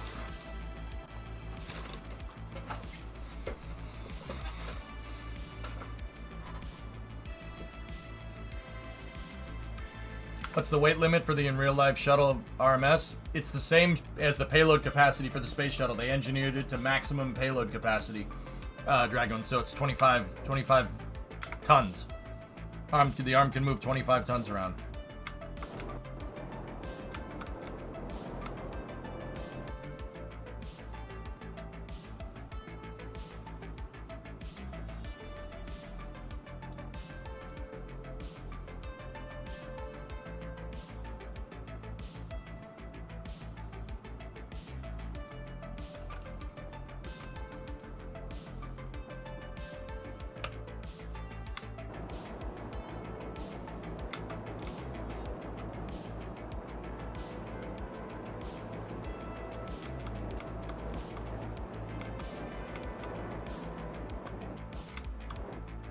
Okay, we are go for on orbit.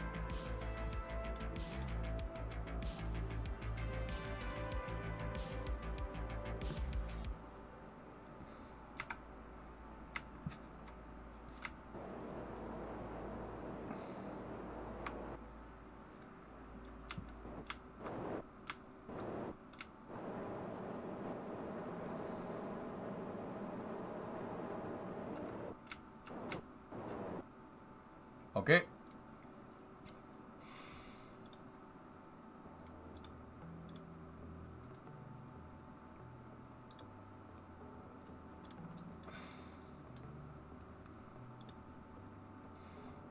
Okay, we are currently go for on orbit here with the orbiter.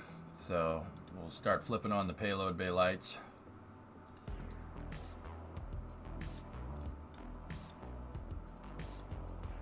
Payload bay lights are online.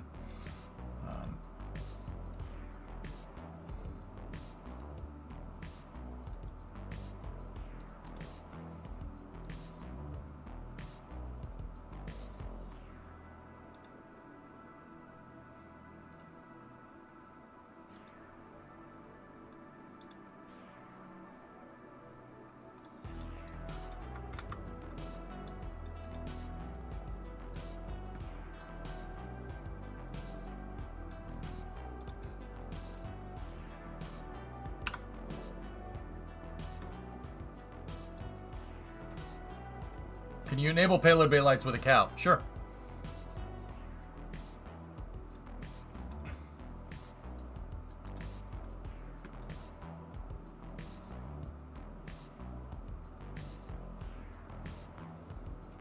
They're antennas, Phoenix.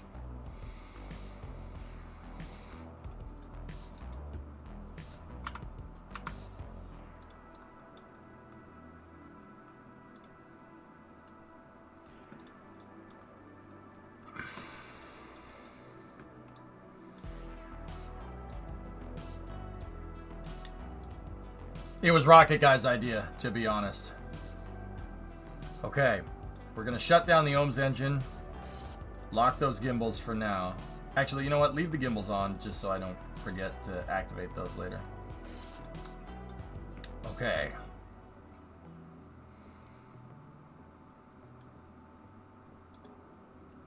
Alright, so let's get this arm ready to go. First thing that I'm going to do is unlock the arm stowing mechanism.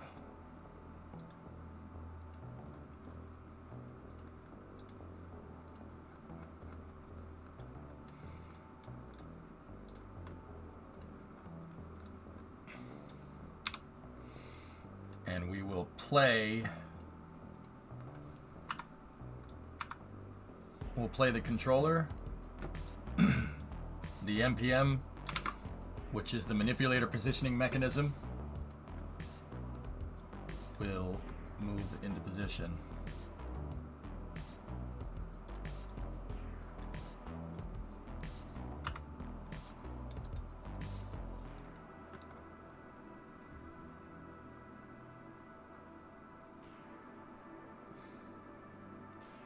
Did you set this up so you could eject the arm if needed?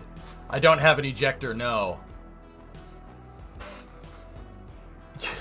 I don't have it. I didn't do it. I don't have a shoulder ejection mechanism like the real one does.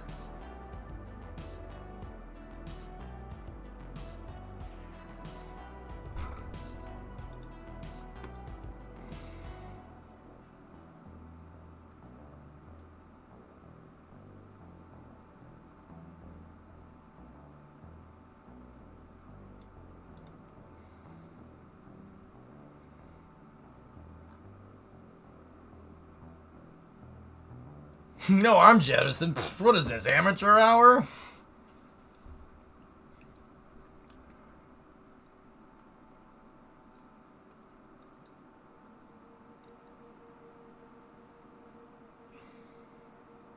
Okay.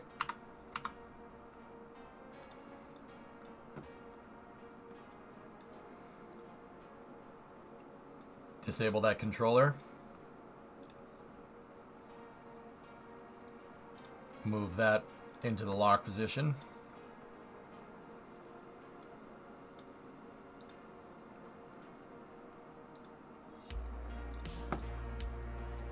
Okay. Now we're going to activate the drive units here on different parts of the arm.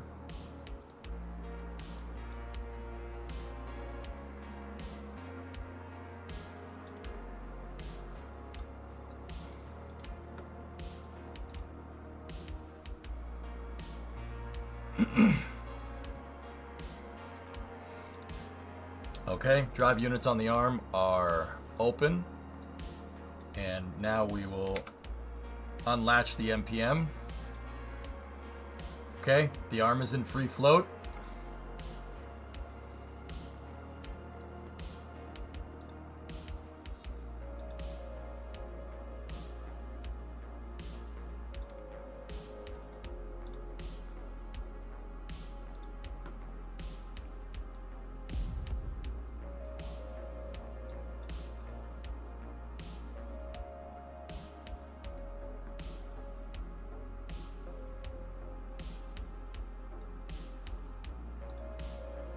That was my fault.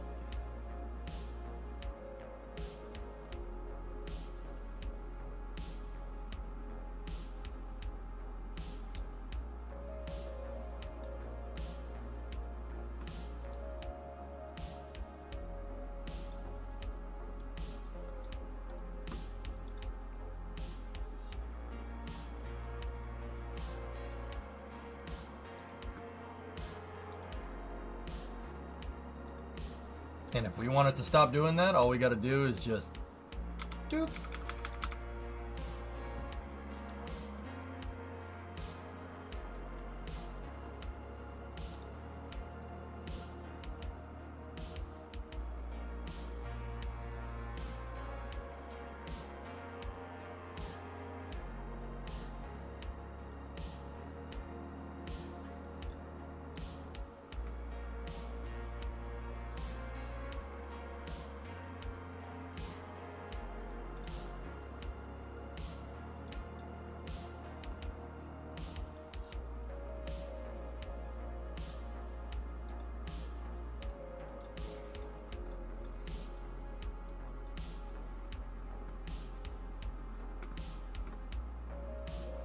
It's waving at you, chat. Yep. Oh, digs, yeah. Powered golf cart.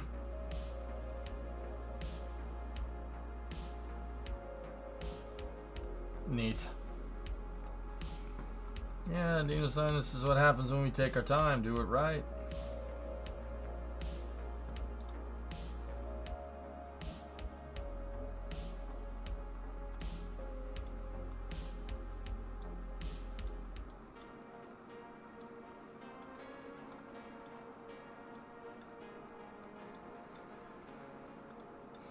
Now swat at meteorites with it.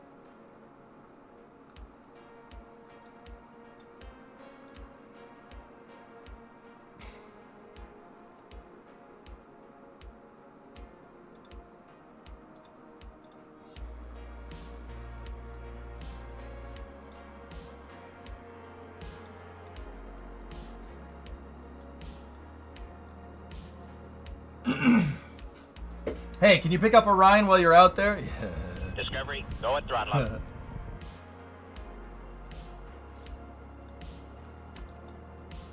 Okay, let's take a look. What does this look like from the inside?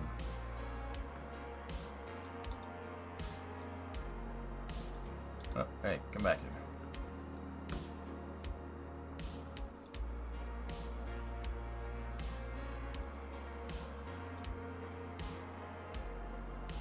Oh, it's right to me.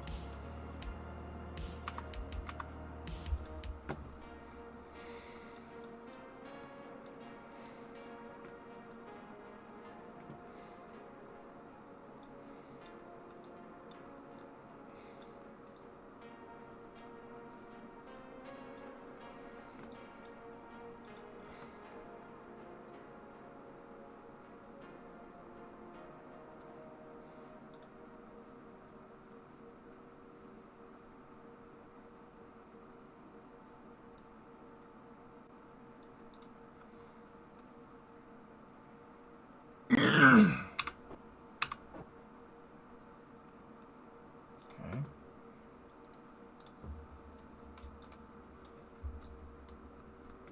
All right. Systems are looking good here.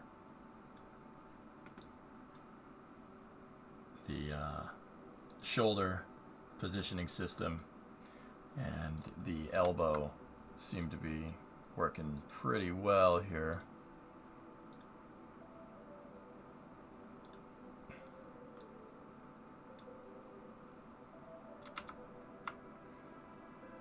The MPN pedestals are in the locked position. Retention latches were released. Active payload retention system. That's something we haven't designed yet. Ah, fudge, I missed the Artemis 1 launch. Oh. You missed a freaking treat, dude. Power cells? I can turn the fuel cells on. Actually, I can just get on them right there.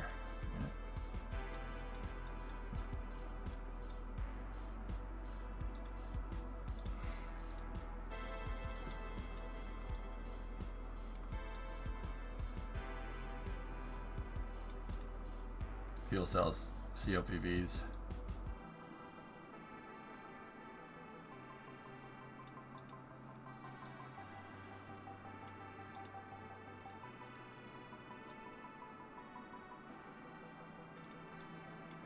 Gotta go digging around. It's in the guts of the dang thing.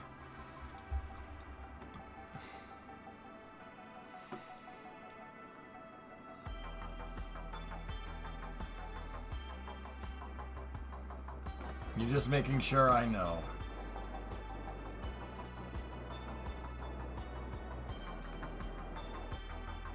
What the hell's going on here?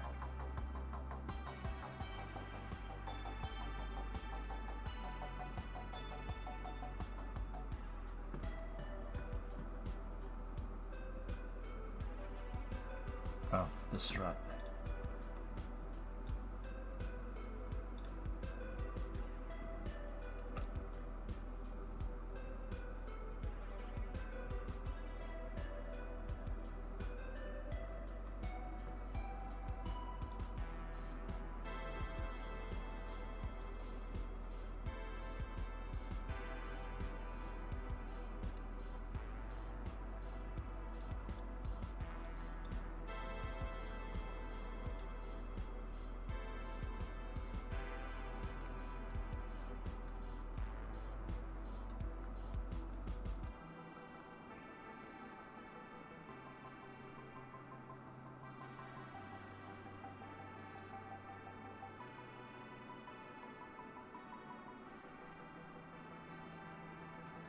Kerbals can place struts in EVA. Wheat, I have struts in the inventory. That was, I carried, the reason why that's there The reason why I'm carrying struts in the first place, dude, is because in case I can't resecure the payload if I try to put it back into the payload bay. Yeah, man, you could build stuff completely outside of the SPH. There was a time where I wanted to use cranes. I wanted to have a crane and a Kerbal and a man basket on the end of the crane, and then I would have the crane pick up the part, and then the Kerbal would place the part. I wanted to see if I could build a VAB. I kind of did it for fun, but it wasn't really. It gets a little bit glitchy.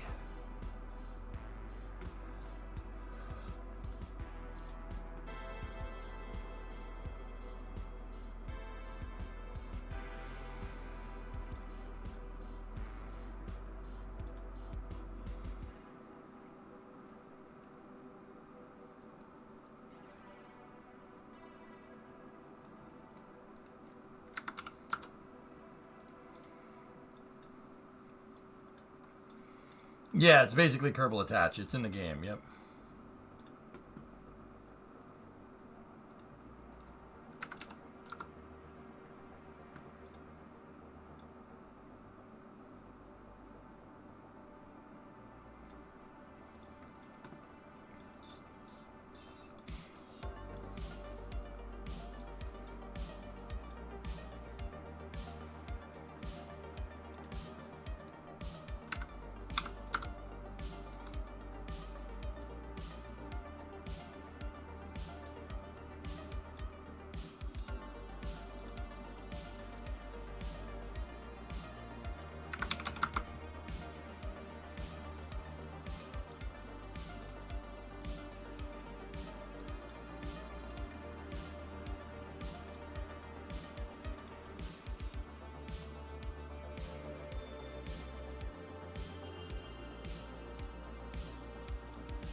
Oh, nice, Sonak. That was me. I mentioned Funyuns.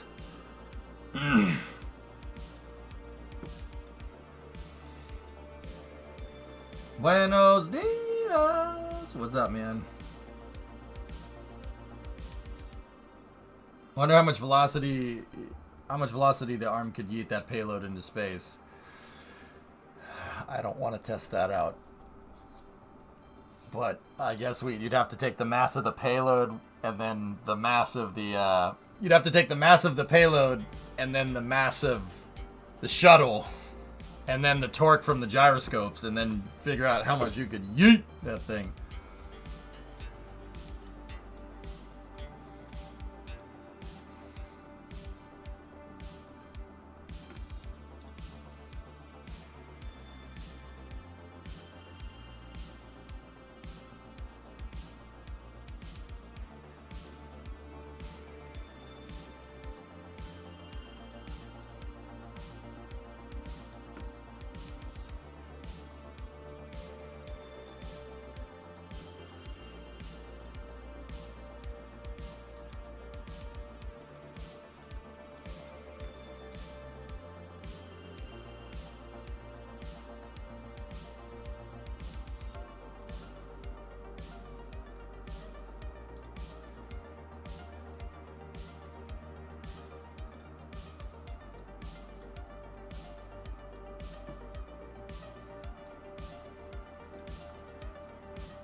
I am super worried this is going to create a snap dock, but this is why we're testing it.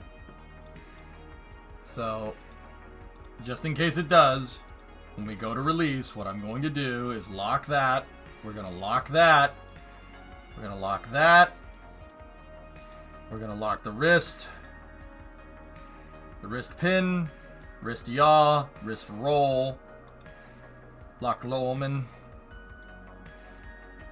And we're just going to keep this all nice and dandy. Okay. Undoing the payload now. We did have a snap dock.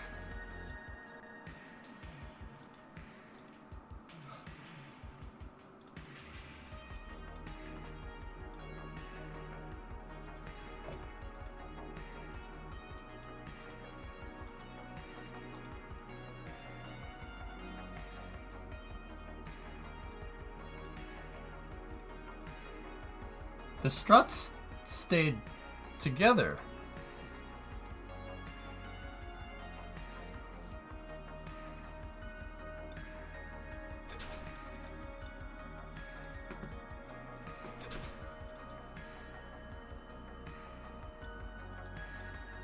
Okay.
Oh, she's rocking around a little bit. The rates are getting a little funky.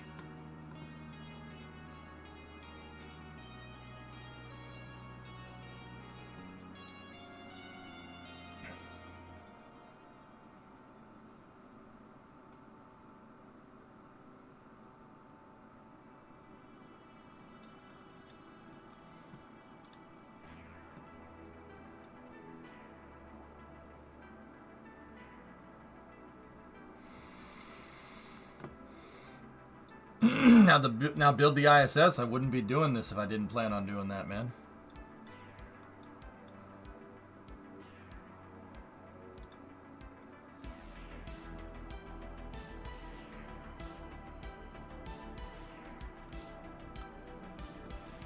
Looks like these motors need to be a little bit stronger. We can hit them with an overclock. That's not a big deal.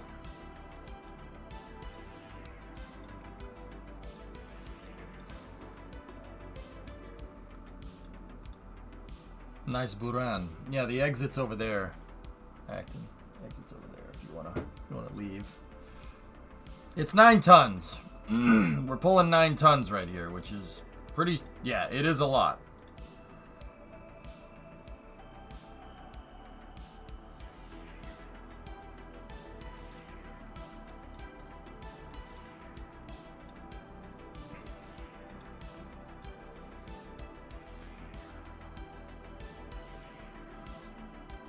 Yeah, these motors just need a little bit more power, dudes.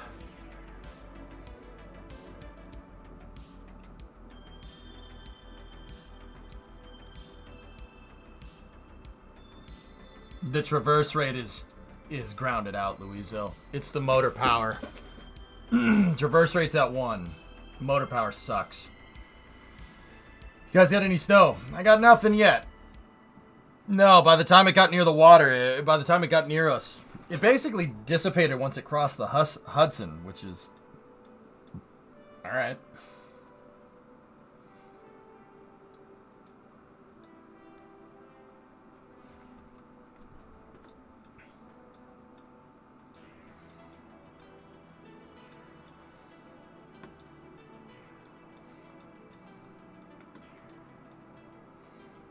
We gotta test... Facha, we gotta test landing. The motors do need an overclock, but I gotta test EDL with the arm attached to make sure that it doesn't fumble around. I gotta make sure that I can restow it and take the MPM, move it back into position, stow the thing with the Kraken tech correctly, because my arm doesn't dock. It doesn't dock. It just... I use toggleable vessel collision to make the MPMs work correctly. See the thermometers?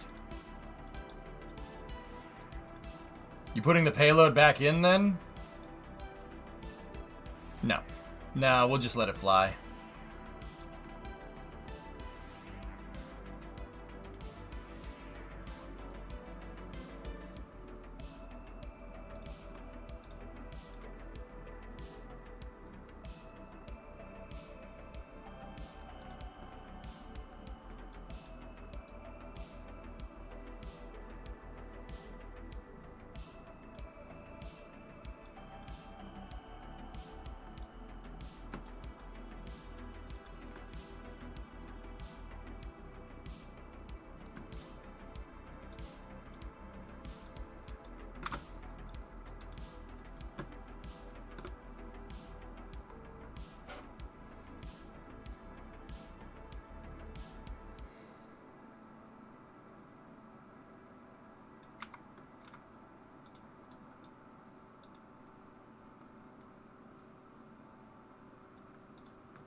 Jeez, man.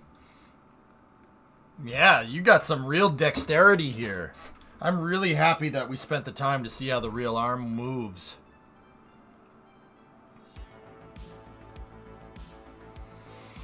I don't get it. I don't get it. If there's no gravity, why is there strain on the motors? Momentum is agnostic to gravity. If something is accelerated, if a force is accelerated, gravity doesn't matter. This has moment over the shuttle because it's out on the end. Think a pendulum.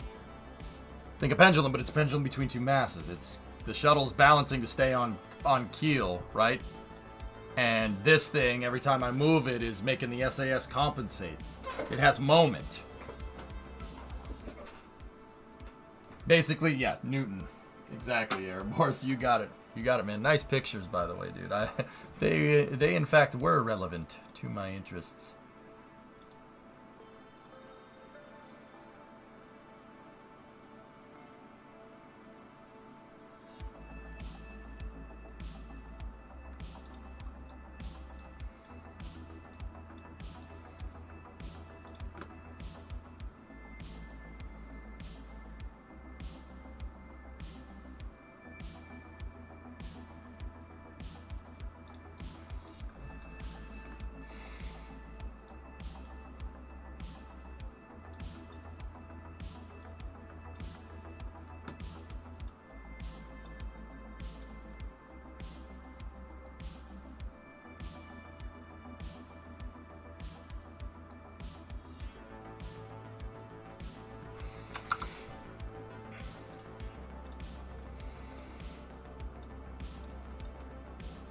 I'm gonna build an ISS with this thing.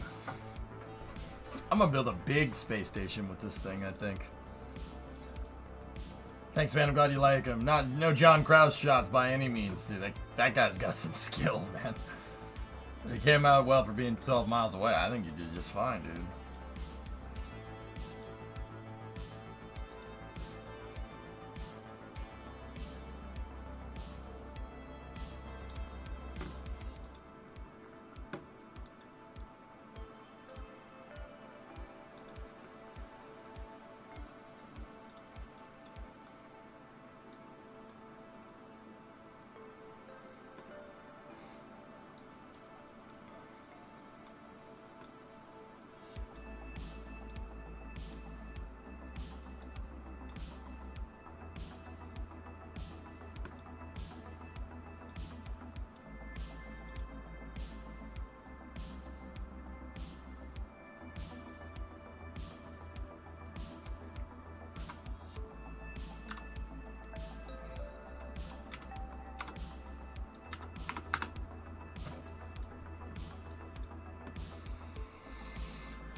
Everything looks good, Lewis. Yeah, everything's actually working really well. I need a little bit more motor torque, dude, but other than that, especially down here, that motor needs to be a lot stronger or else the thing just kind of weeble wobbles against the SAS.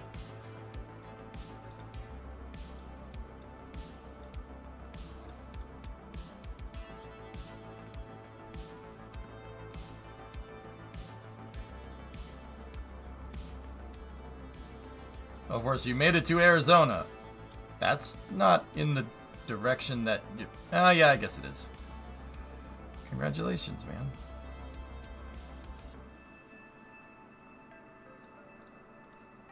That's actually a good ways away, dude.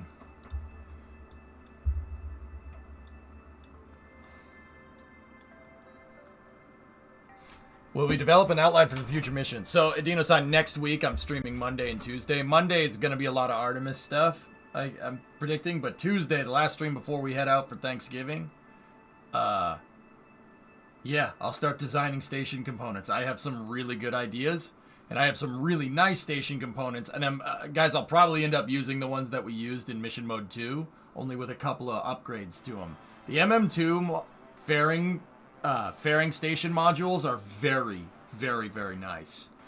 They look really good, and they don't cost a lot of parts. Did you make the latching end effector? No. It's just a docking port, dude. It's just a docking port. I spent all money on the arm looking really nice. Those are just a bunch of antennas stacked against each other. But it looks really freaking good, so I don't care. Alright, how does this look? Whoa! It's the wrong angle, but this reminds me of STS-88.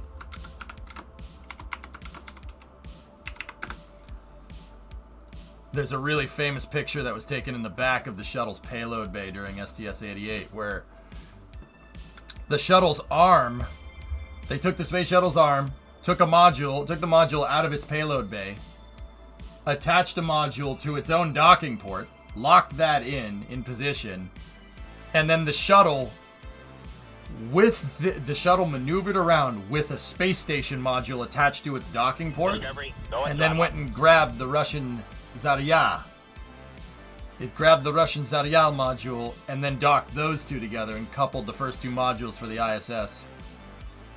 Could you do a docking using the Windows? If I implemented a control system, Cody, sure, why not?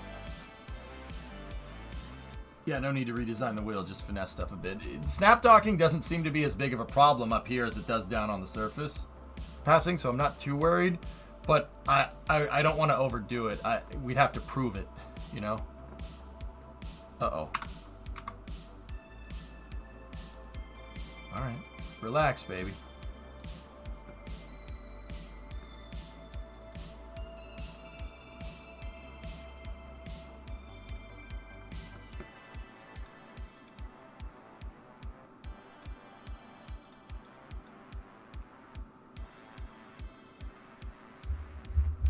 Yeah, Coltec. STS-88. Good mission. Alright. We are go for payload release.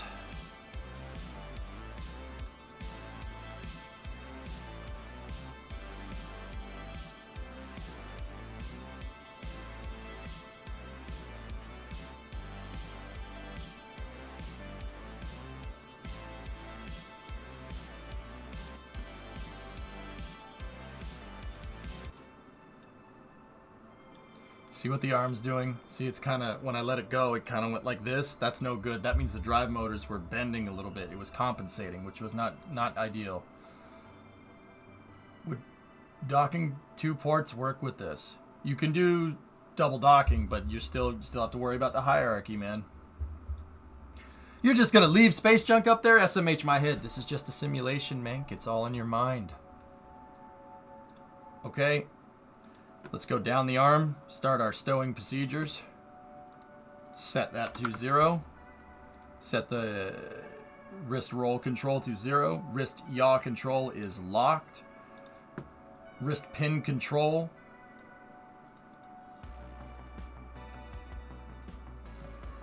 pin control, revert to 0.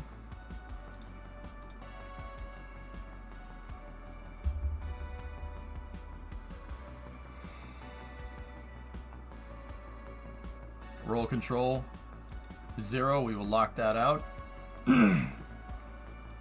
Unlocking docking port stowing mechanism, moving that into the stowed position. Wavesand, this is not the actual launch you're looking for.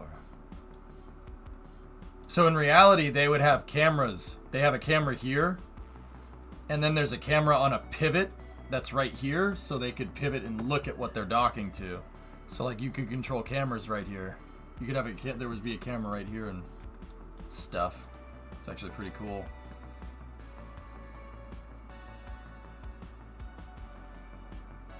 Okay, camera wrist pin locked out. We will now 0 the shoulder rotation. Just shot this. What's that, Joe? It's not leaving space drag. It's deploying a passive. It's like LDEF. I just deployed LDEF. Oh, nice exposure. Nice. That's a cool long exposure shot.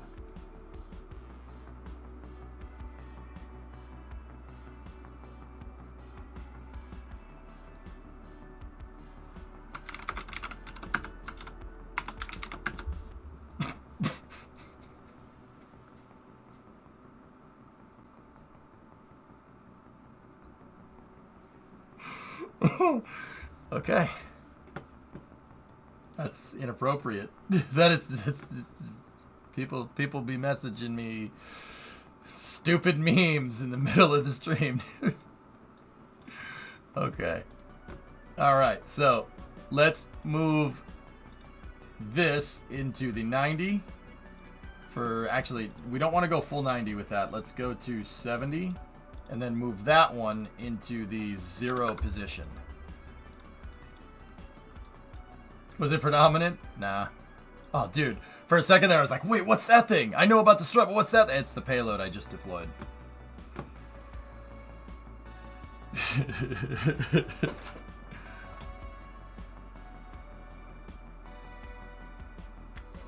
Oh, yeah.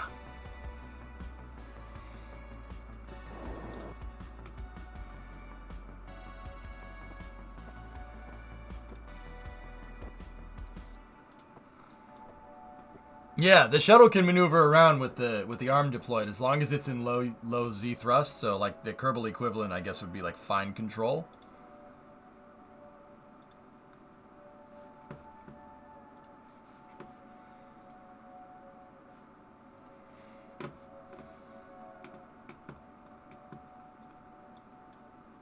Go grab it again. I would have stowed it, but yeah, no. Grab it again.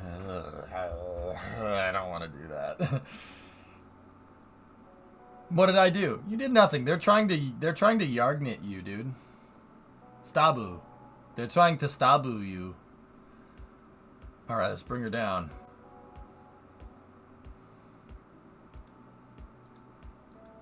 All right, elbow is locked.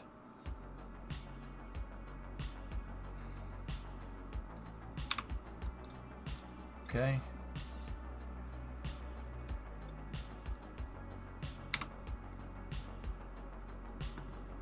So if I did this right, these pins should go down into these thermometers here. They should go through the cubic octag. So take this. We're go for final stowing. Nice.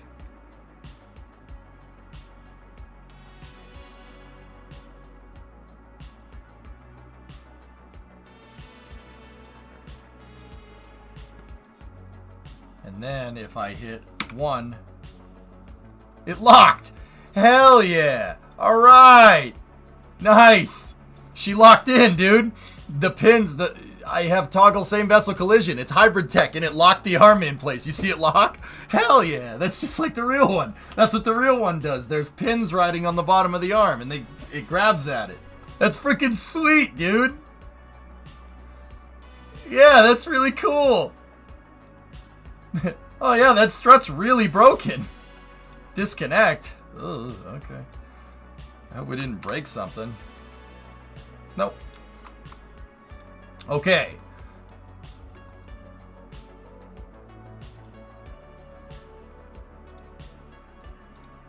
Oh, hello. All right.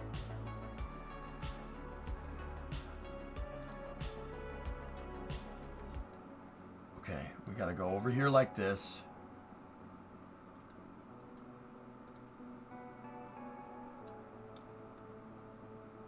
Why won't she lock?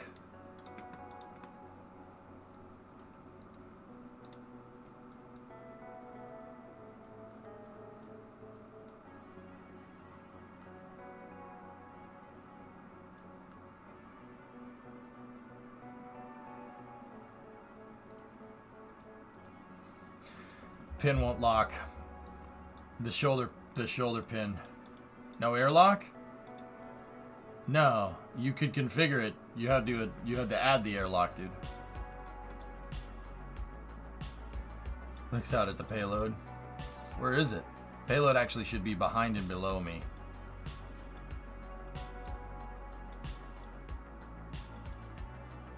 Oh no, we're not that far in the orbit.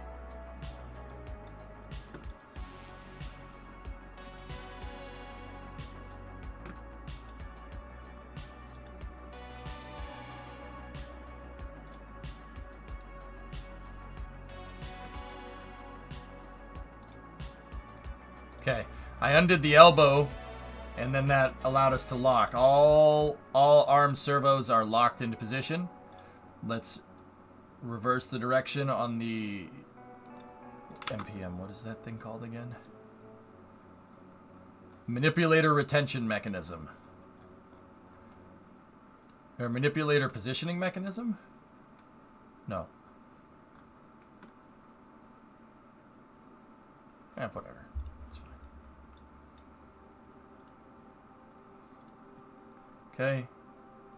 We are re-enabled and reversed. Putting the manipulator into stowed position. So why is there a strut floating around? Yeah, the game's being funky.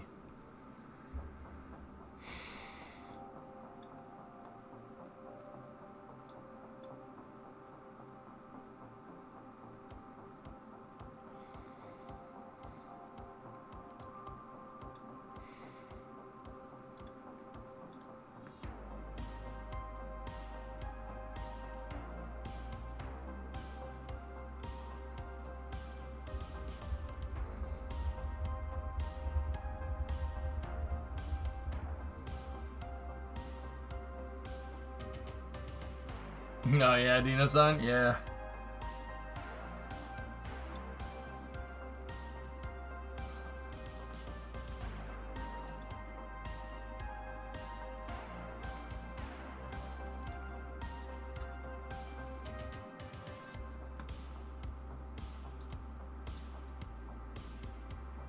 Okay. Manipulator positioning mechanism is retracted, disabling the CAL controller, manually locking into position. Okay, we are manually locked. CAL controller is closed out. Sweet. Arm is stowed. Knees weak, arms are heavy.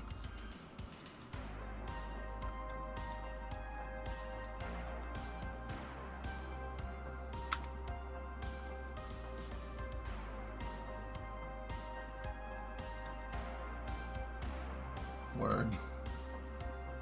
How long did EJ go with Minecraft? Pretty long today. God dang, that's cool. Man, that's neat. Yeah, Trunks, me too, man. Okay.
Okay. I'm going to put us in line for a deorbit burn here.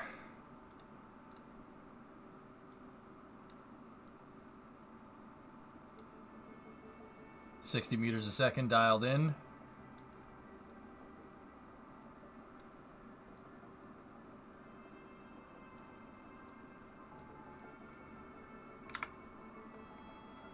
I have no idea, Limprod. Yeah, I don't know, dude.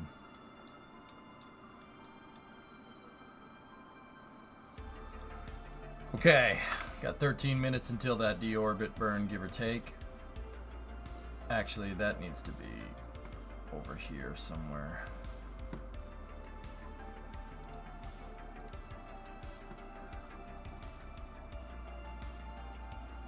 $292 is the magic number for the argument of perigee on our deorbit burn.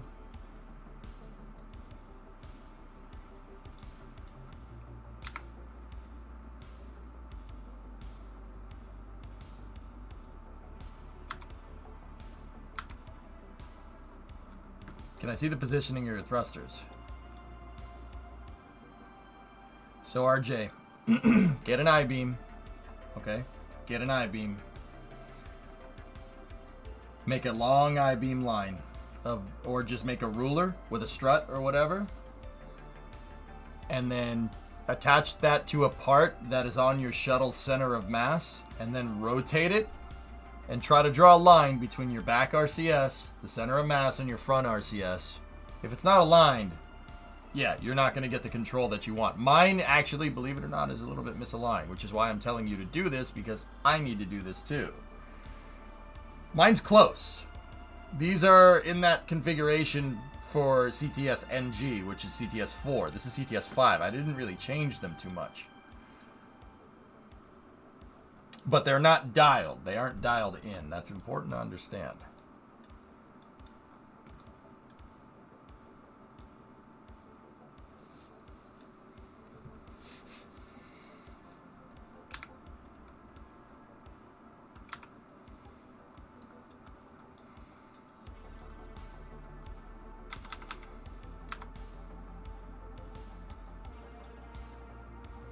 Shuttle's going into the darkness here. It's last orbit.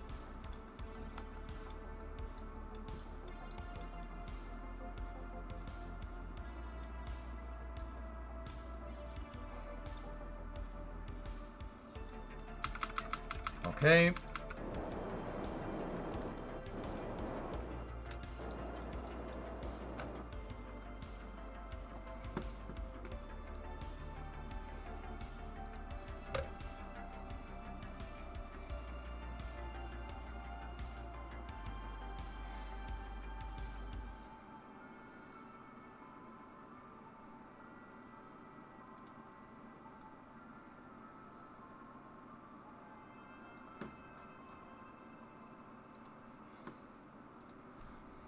Are the OMS engines rotated properly? My OMS engines are dialed in, my main engines are dialed in. It's just not the RCS.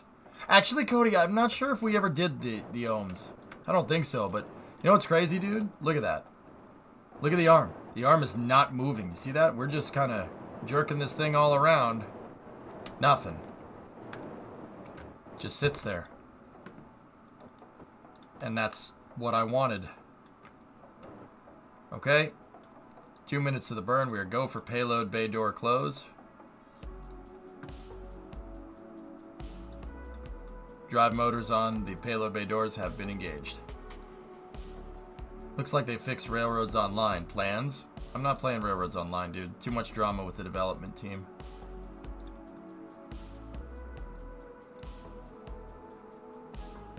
That's still too fast. It needs to be double that.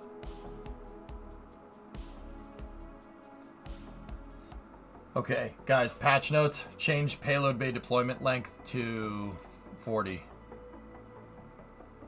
Status is clamped. Closed. She's locked. Toggle the latching mechanism. Latching mechanism is toggled. Maneuvering shuttle for the burn. Pressurizing the orbiter maneuvering system engines. OMS engine is pressurized.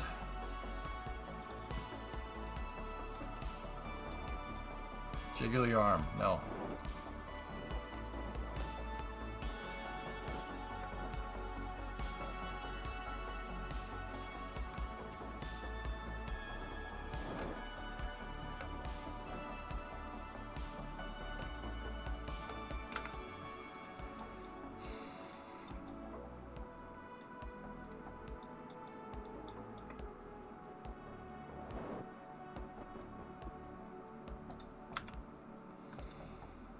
Okay, we're a little bit behind on it, but we can do the burn now. Okay, ohms. The ohms burn for deorbit has commenced. Oh, wrong direction. I gotta do some compensating here.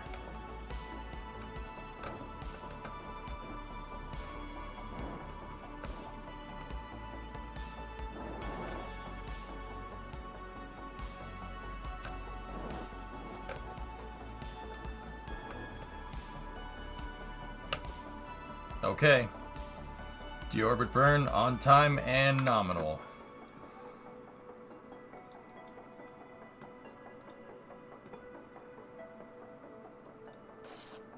Ohms engine shutdown. Gimbal lock. Ohms engines are tagged out. Well, I'm here. Canadarm tips. I'm going to attempt to grab a spacecraft in orbit. Go slow, move one thing at a time. Be patient, take your time.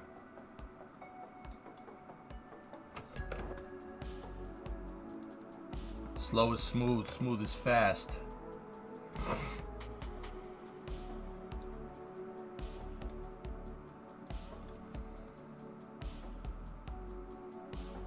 Spraz. We should have Hunt the Streamer tonight. Yep, that's gonna happen in a little bit.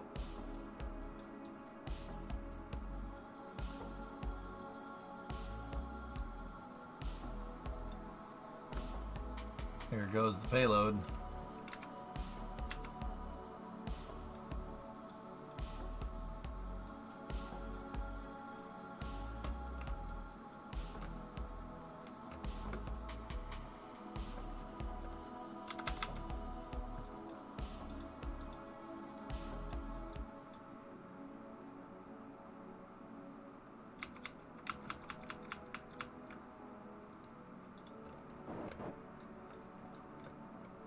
Stand by for Op 304 entry interface.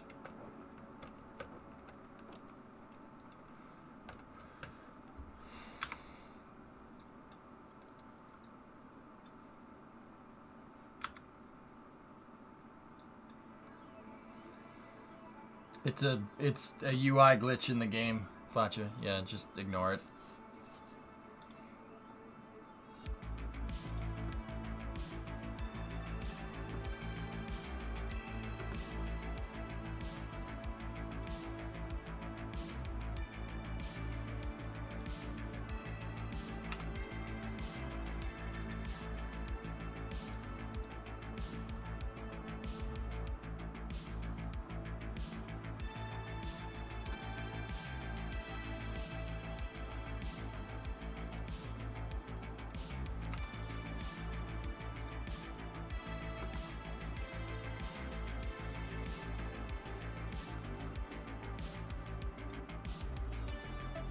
Don't worry about it, fellas. Okay, bringing up our speed brake controls. Authority limiter on yaw control. Set deploy angle is set to 0.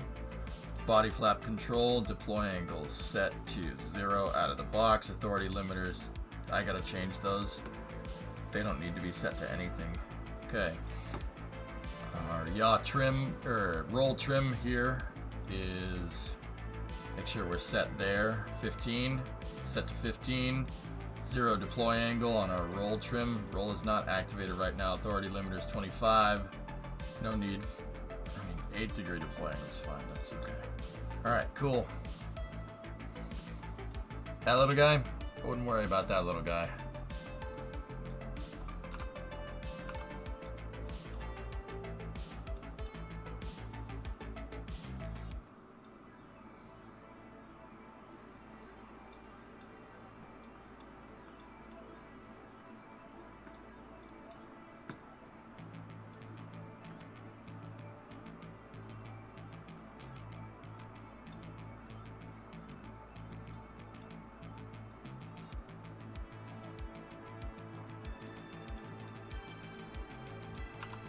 We have started heating here on the outside of the orbiter.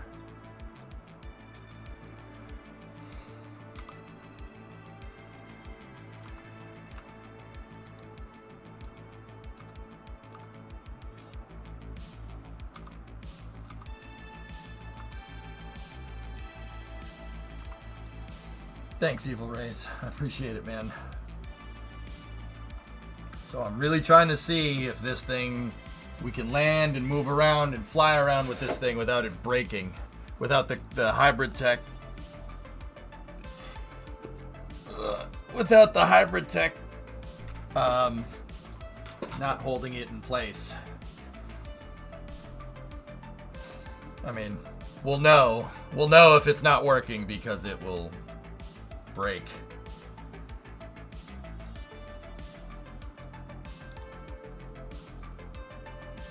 Okay, switching over to our rate controller here. Rate controller's looking good.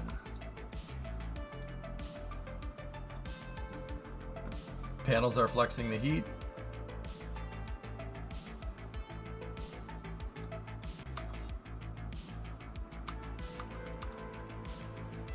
It's getting a little hot up on that nose cone up there.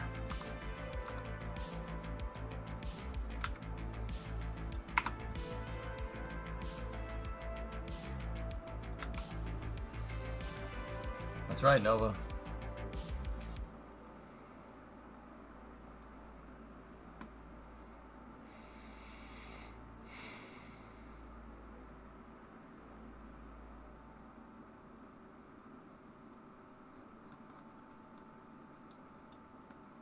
Here we go.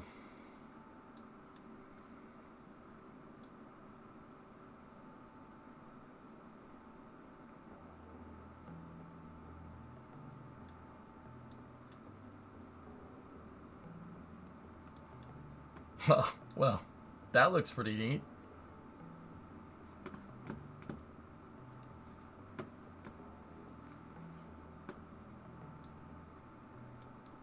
How do you make the back flap? It's just two of these elevons just kind of rotated to look like the body flap.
Okay, looking good. Everything's looking good.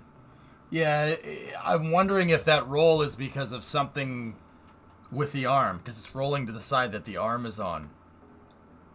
I'm wondering about that.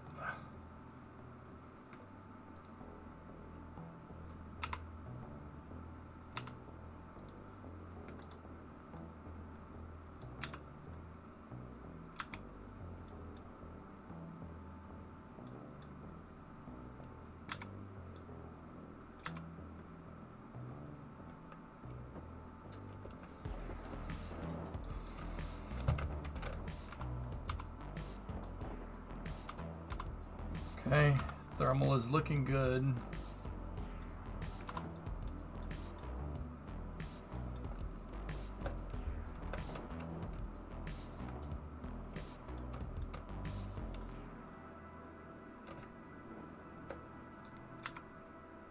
Okay, we're on a good trajectory here.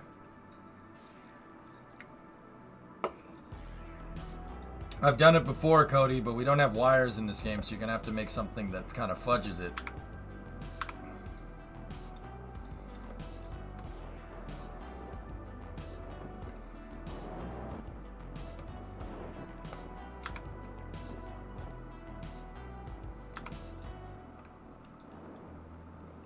Okay, I'm going to start the first S turn now.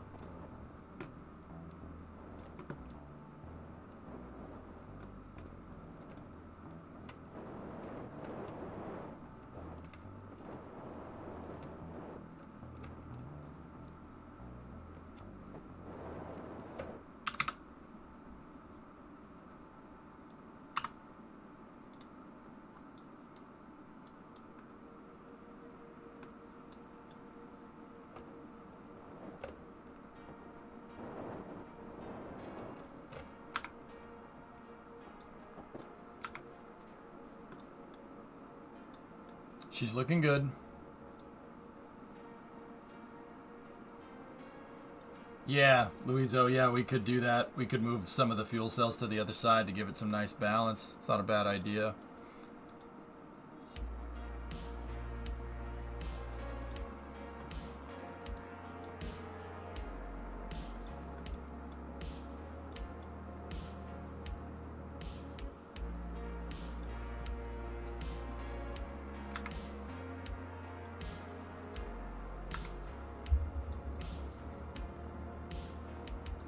Okay, we are 1400 over the range here.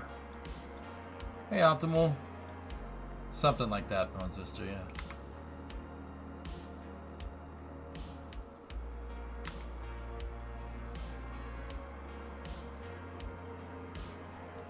We have acquisition of signal through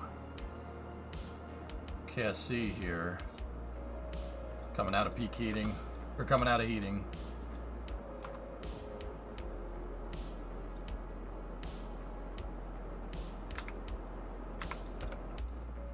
Okay, roll reversal.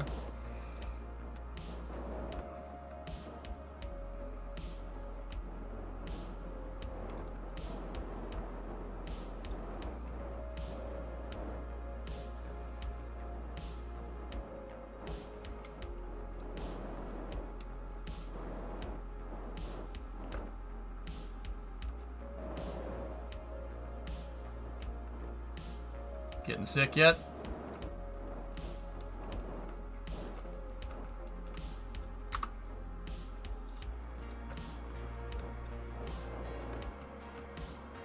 Okay. Control surfaces are online.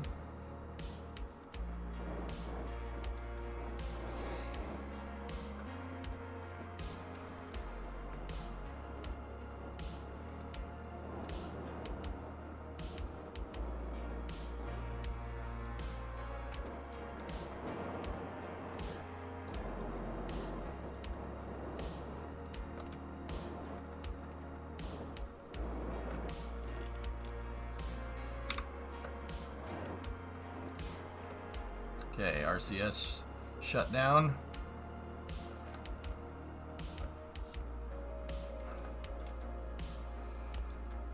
Okay. You can see our boosters out there. Everything's looking good here. Okay. Shuttle will turn around for a heading alignment here.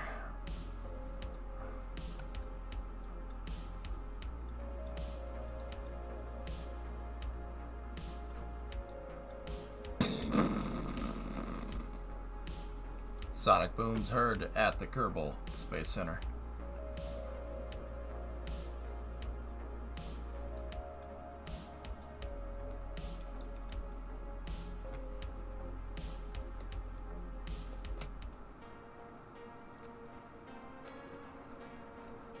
Oh. Jeb. Ooh. At a high angle of attack, high negative angle of attack, right there, you have an LOC on roll control. That was a little steep there.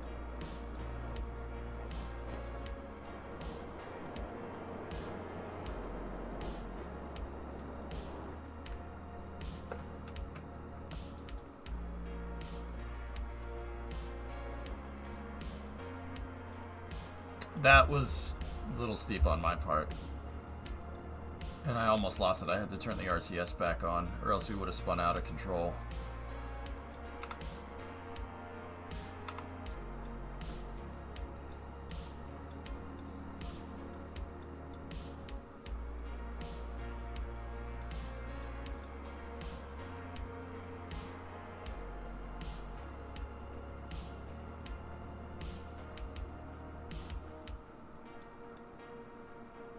Shuttle will now make its final turn here for a heading alignment at runway 27.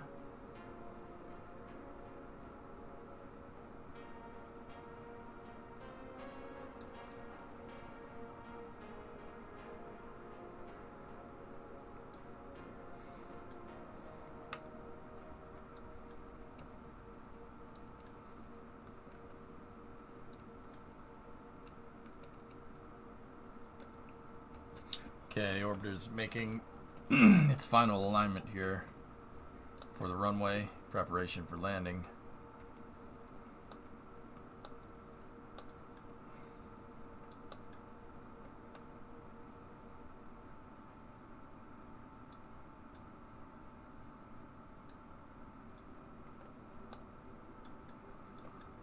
Ground altimeter is on. Stand by.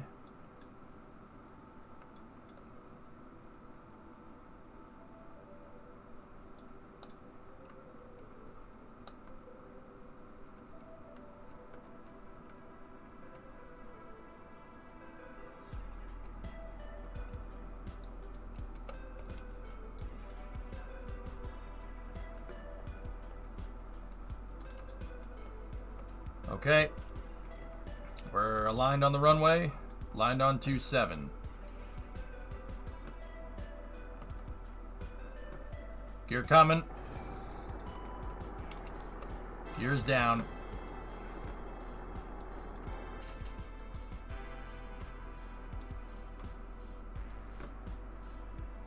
Speed brake.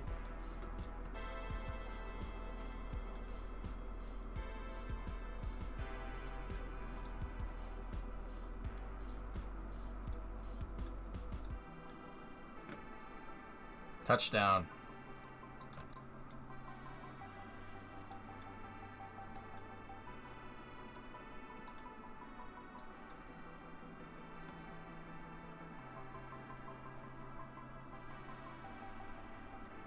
Nose touch.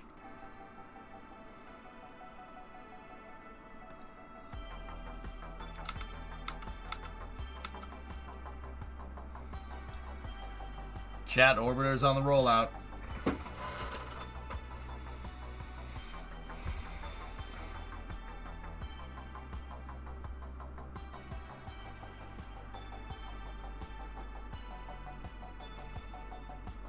I'm gonna take it up the hangar, chat. We gotta dust it off first.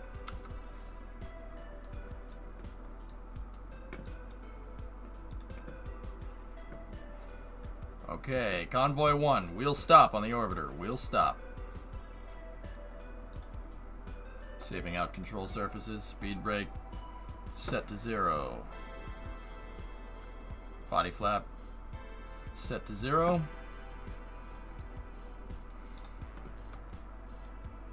Are you going to buy a parachute like the real one? No, I don't need a parachute. Parachutes are dumb. Anyway, to smooth out the lumps on the orbital thrusters using some flags. I really don't want to add any more parts to this thing. Ugh, excuse me. I really don't want to add any more parts to this thing, dude. It doesn't get old. No, it doesn't. I mean, I'm wondering if anybody even noticed that my shuttle only has a door on the port side like the real one.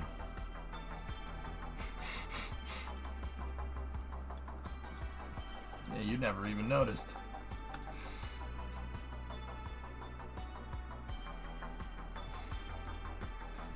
Thanks, guys. It was good. Good landing. How'd the arm do? Let's take a look.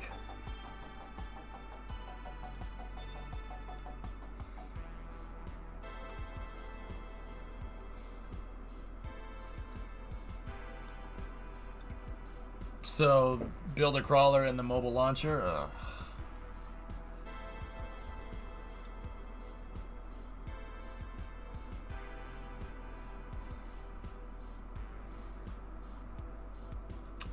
It looks good to me. It looks right. Yep. And this one has an RMS, dude. Only the second columns to do so. Actually, third, technically, because CTS2 had the Kraken arm. But the Kraken arm couldn't be used inside of the payload bay like this. It wouldn't work. Build LDEF? We just did. It's still up there. It's still up there just doing its thing. You did this in a week. Imagine a redesigned MLP and crawler. This thing is designed to be reintegrated, public, but I don't really want to.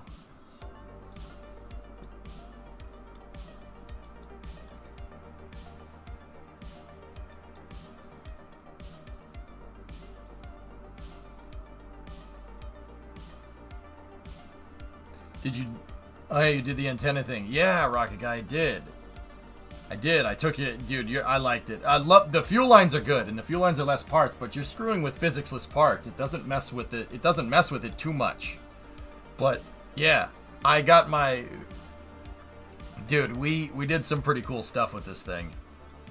I took the arm. What's going on there?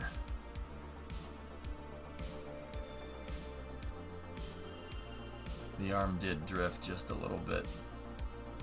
I took the arm and I made a safing mechanism for it, and it works like the real one. So what I did was I have these antennas come down, right, and then I toggle same vessel collision on and off. And if I mean we're back down on the ground, but if I hit 2 right now, if I hit AG2, they'll unlock.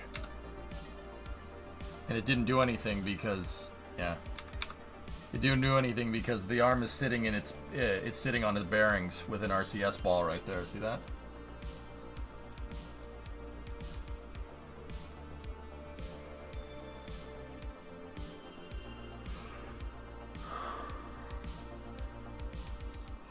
Public.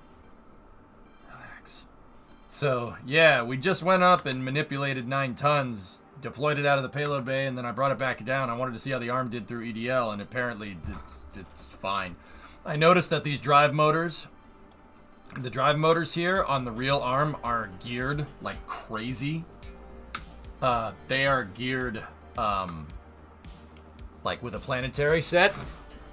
That and the payload bay door latching mechanism and the payload bay drive motors all are geared. So I'm going to see if we can overclock the RMS a little bit. Give it a little bit of an overclock to see if we can fix that all up. Oh, good. I know it's late. Calm down, dude.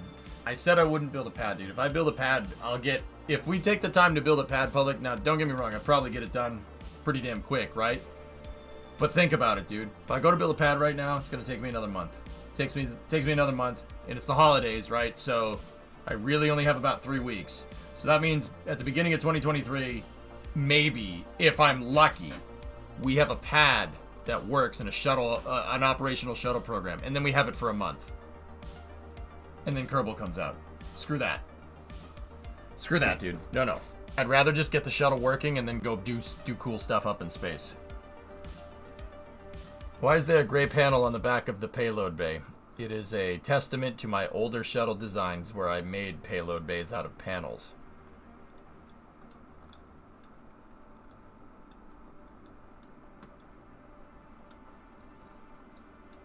That's an older design.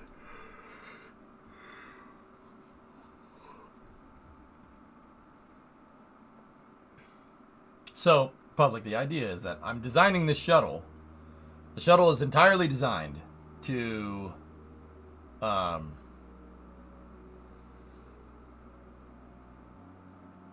if we ever want to go back to KSP1 and build the pad for this thing, however unlikely that might be,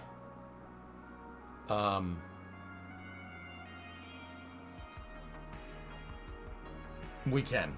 I built it. I built the whole thing to be able to be reintegrated if we needed to. Like you can, we could go. I still have to work some kinks out, but we could go recover the boosters and bring them back. And I found a way to refuel SRBs. Yeah, outside of the SPH, we found a way to refuel them, so we could use the casings again if we really wanted to. Oh, I was gonna say, in fact, we could, but they're still out there right now.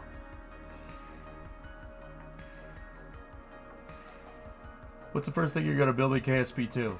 A rocket.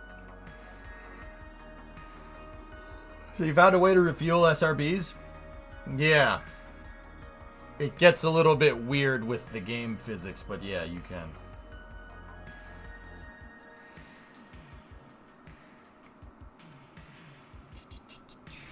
Yeah, you can refuel them. You have to invert thrust on a Cal controller.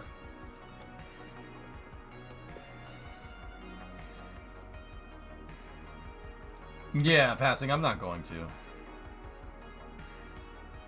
Rocket. Write that down. Write that down.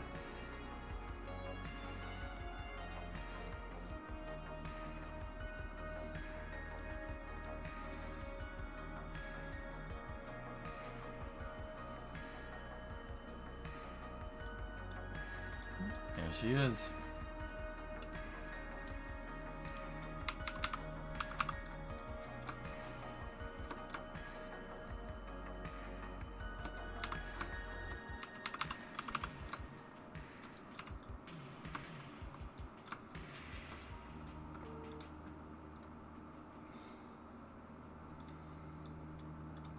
I did S. Yeah.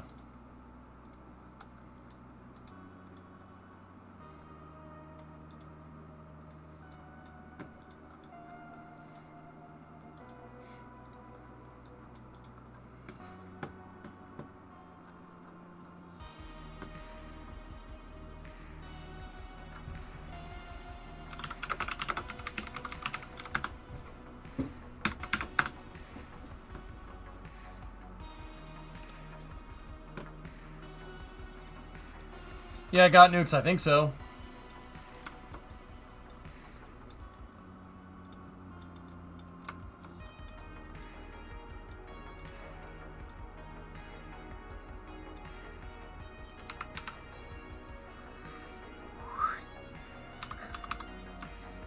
There we go.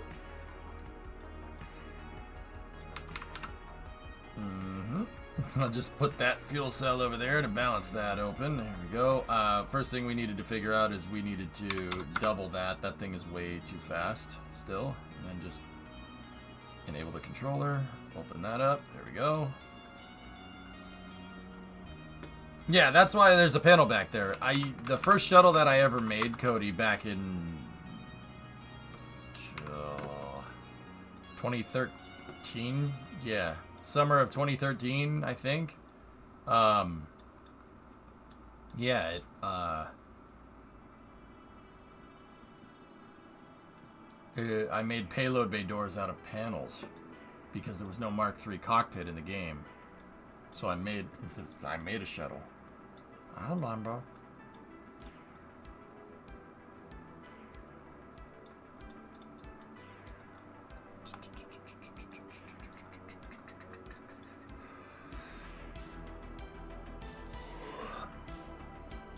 Yeah, guys, that actually worked really, really well. We just gotta mess with the drive motors a little bit.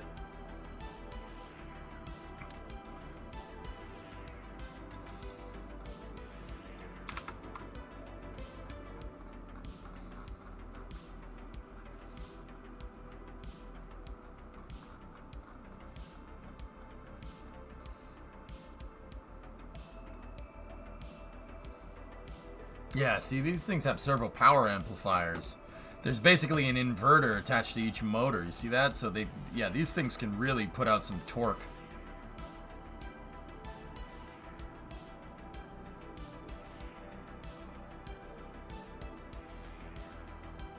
Okay.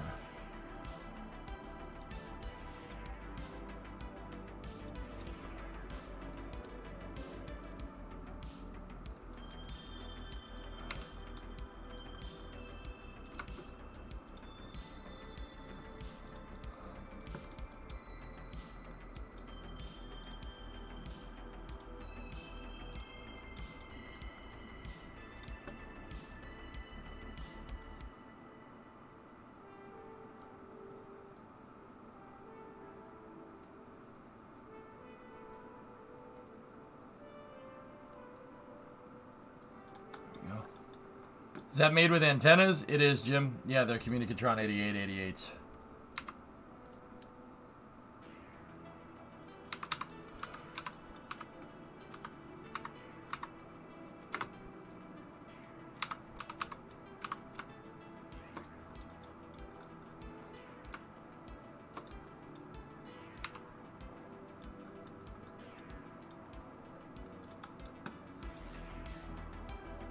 Okay, and just like the servo power amplifiers, SPAs, we're gonna put one right there, and guess what we're calling it? Servo power amplifier. And that is our overclock controller. Screw it.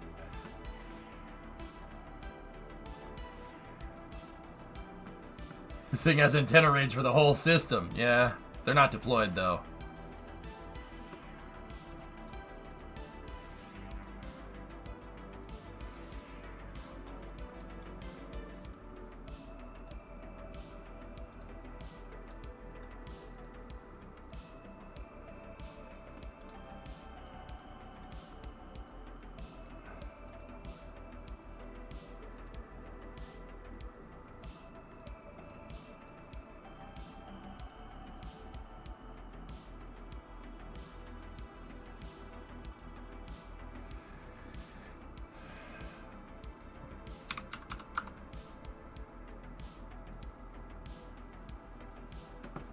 Yeah, 150% should be good. Take that, put that there. So we can amplify the torque on these servos here by moving that around. The servo power amplifier is actually going to overclock these things.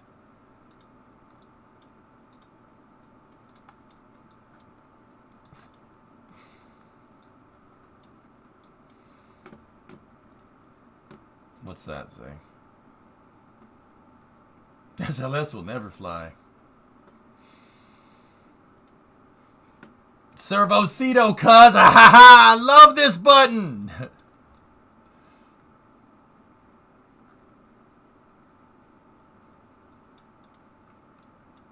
I don't think it's unlikely to come back to KSP 1 if you were to make a crawler and mobile launcher for the shuttle. Nah.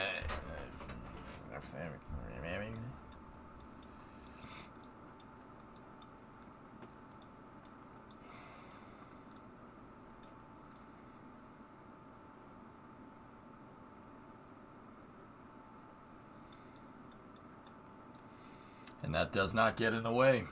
Pretty cool. How is it with the payload bay doors closed? Yep, she's good.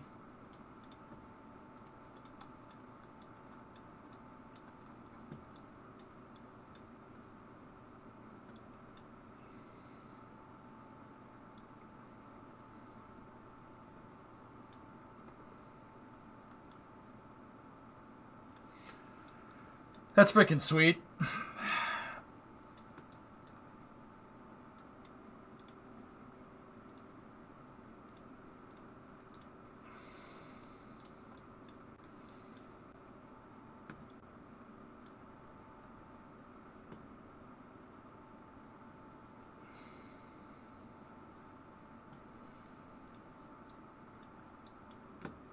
All right.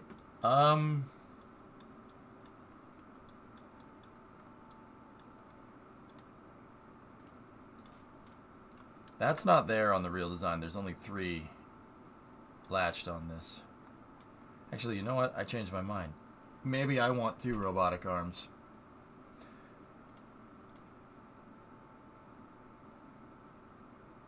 You planted. Fine. Fine, public. I'm never making a pad for this. How about that?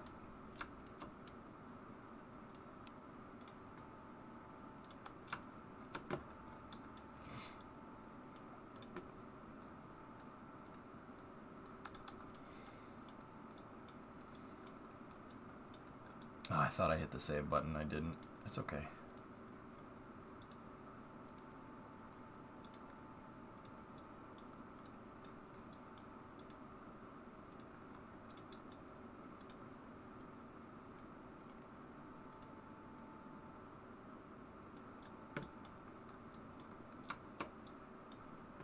I just gotta do a little bit of my work over. Sorry, chat. Sorry for yelling.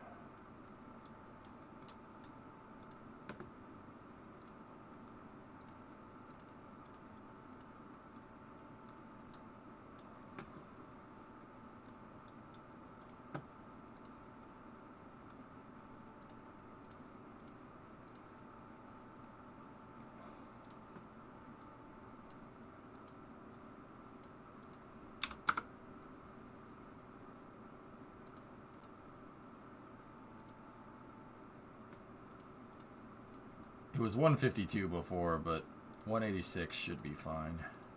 Okay. Cool. Save that out. Now take this. Set that to 1.5. Power amplifier on. Cool. Excellent.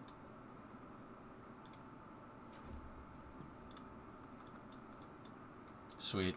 Alright. Close that up. Lock that out. Disengage the controller because I don't want to accidentally engage the thing. Lock the controllers out.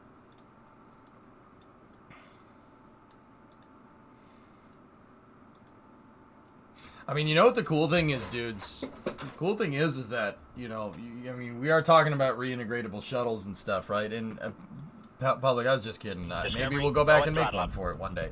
Cool thing is that arm, because it works exactly like the real one, it's reusable. Like, the hydraulics on it might drift a little bit because of snap docking, but okay. And the other thing is that I never added a jettison. I never made this jettisonable. But yeah, I guess we'll cross that bridge when we get to it later. Hey Shrub, only one more month until I can make a hilarious and original joke.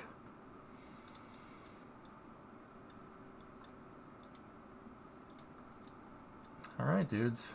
I think we're good. No, yeah, maybe.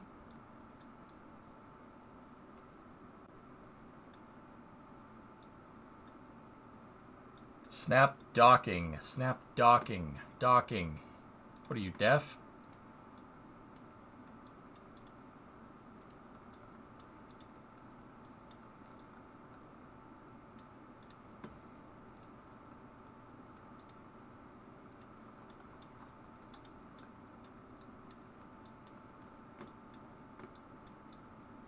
Now drive this for a round to hunt the streamer. They'd never catch me. I'm too fast.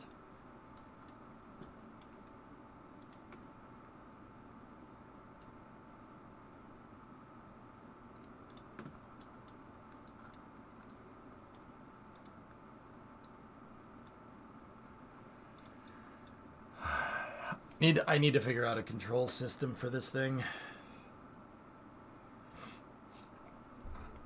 Let me check something here real quick. Take this Cal controller and then take another Cal controller and then go here, set that to Cal controller 1 and set that to Cal controller 2. I'm wondering if we could change the set state of a Cal controller to enable it via another Cal controller, if that makes any sense. So take one and then select the Cal controller. What do we have?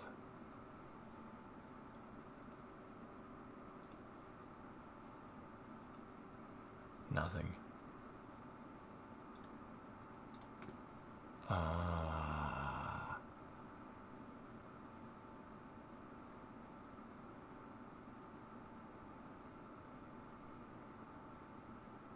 Enable controller.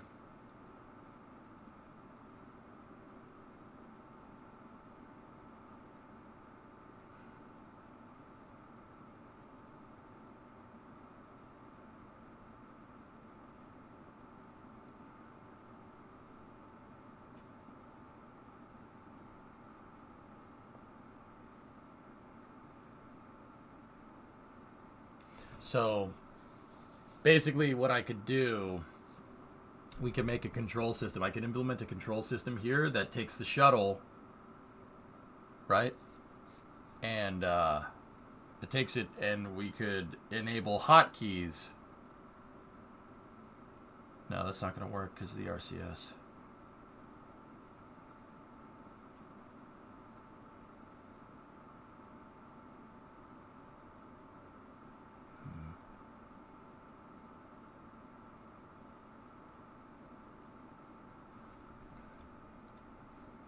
I'm going to have to think about this.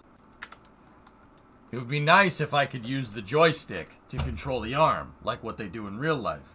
I could use the joystick and then IJK&L, or IJK&L, H and N for up, down, forward, back, translate. But the control system on the real one is a little bit more complicated. How the control system works on the real one, when you go to the display and control panel, if we go down here, so check it out. You have a controller. You have the shoulder pitch and yaw. So see 1S1 and 2. 1S1 and 2 are that. That's shoulder yaw and shoulder pitch right there. So that's 1S1 and 2. And then you can flip the controller to elbow, so that's joint 3, S2 right here. So that's move, and then the controls will be working off this. That's the elbow, S3 or S2 right there. Then you have wrist pin or wrist pitch, wrist yaw, and then wrist roll, and that's the other options that you set there: 4, 5, S3, and 6.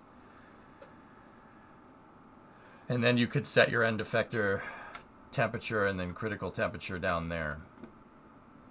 And then that's the shoulder brace release right there. So you set them, right? You set them, and then each time you turn that knob, you have translation and rotational controllers for them. We'd have to find a way to basically enable. The reason why I'm checking this, Jason, right, is because I'd have to have a master flip. I'd have to have a master switch that enables another CAL controller. And that CAL controller, so the master switch turns on the selector, and the selector would have to turn on CAL controllers that are bound to shoulder pitch, shoulder yaw, elbow pitch, wrist yaw, wrist roll. So we'd need like an array of CAL controllers to get it to work correctly, but we could do it. You could do it, but the real thing is, how do you unbind the controls from spacecraft control? You know what I'm saying? How do you do that? How would we unbind our craft controls? Yeah, we could do that.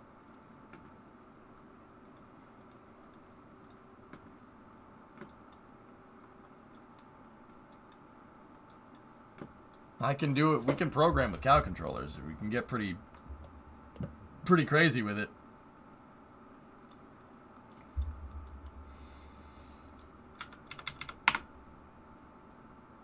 Okay. I have a thing here. I want to check something. When did we...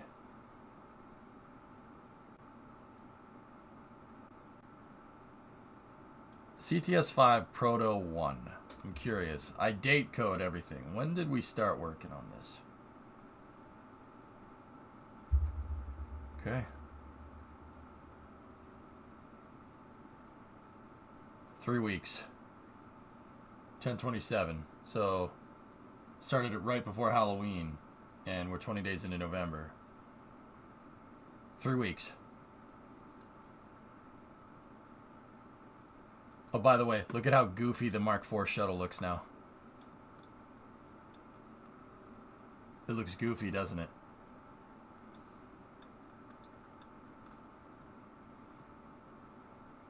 You set your torque to SAS only and ignore pilot commands. Yeah, okay, Jason. All right.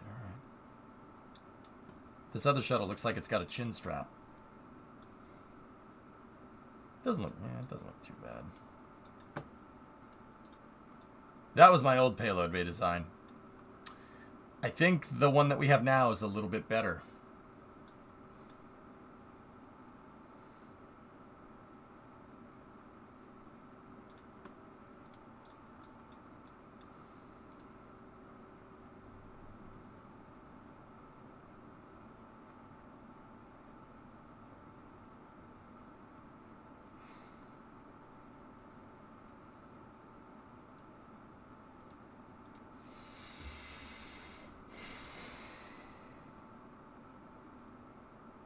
That's the tessellator right there, by the way.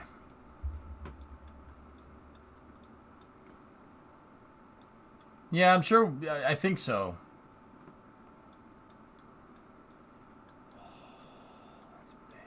Dude, this thing rides great. Even carrying the robotic arm like asymmetrically, it's still operated really, really well. I'm really happy. Oh, nice, Jackal. Neat. Yeah, that does happen, especially at the poles, because of terrain there's terrain seams and terrain interpolation, etc., etc.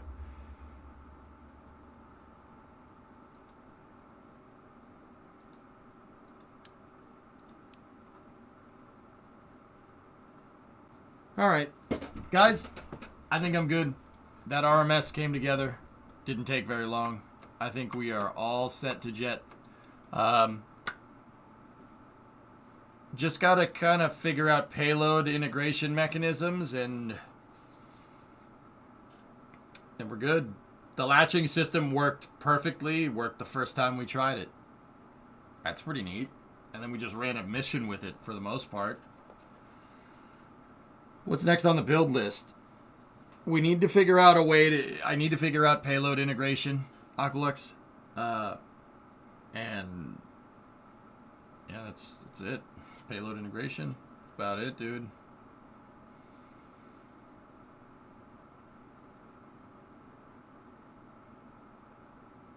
What are we going to use the heavy lifter for? Anything that I need that can't fit inside the shuttle's payload bay.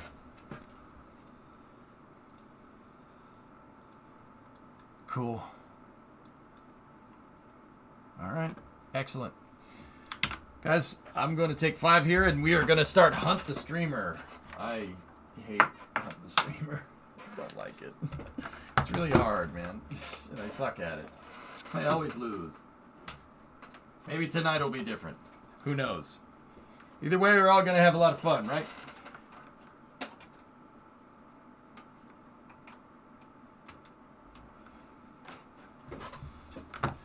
Skill issue. Yeah, I know. You can't put a kappa. You can't say skill issue and put a kappa after it after I just said it's a skill issue.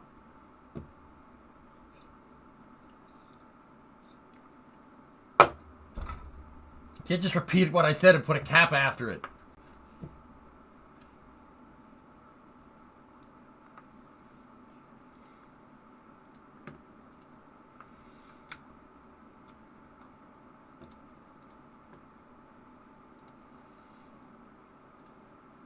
I just saw it. Sorry if I'm late, but are you excited for Kerbal 2? Does the Pope poop in the woods, High-Vise?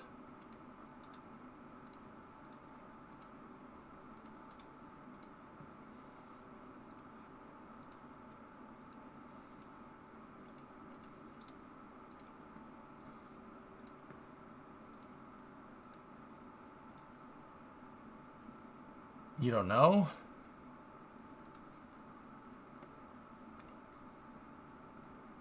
Yes, I'm excited for it. Yeah, man, absolutely.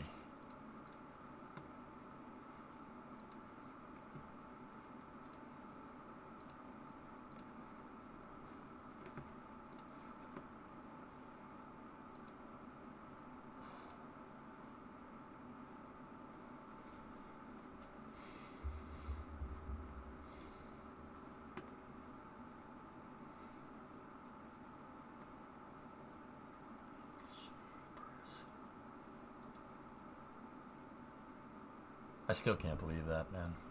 I still can't believe that. You believe that? I can't believe that. It's ridiculous. Ridiculous. It's just...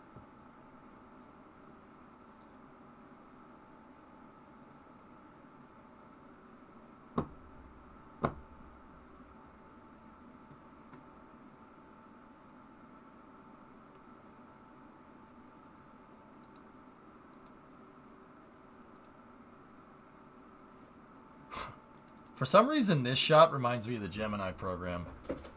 25 metric tons. Transistor. Yep, she's a heavy capsule. Oh, man, what I wouldn't give to see this thing launch on Ares 1. Hey, I'm in that photo with the Earth. Dude, me too.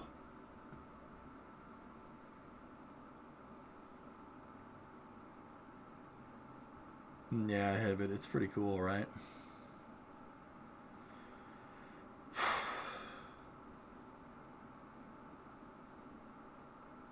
Discovery, go at throttle up. Hey, Moto. 12 months, dude. Thank you.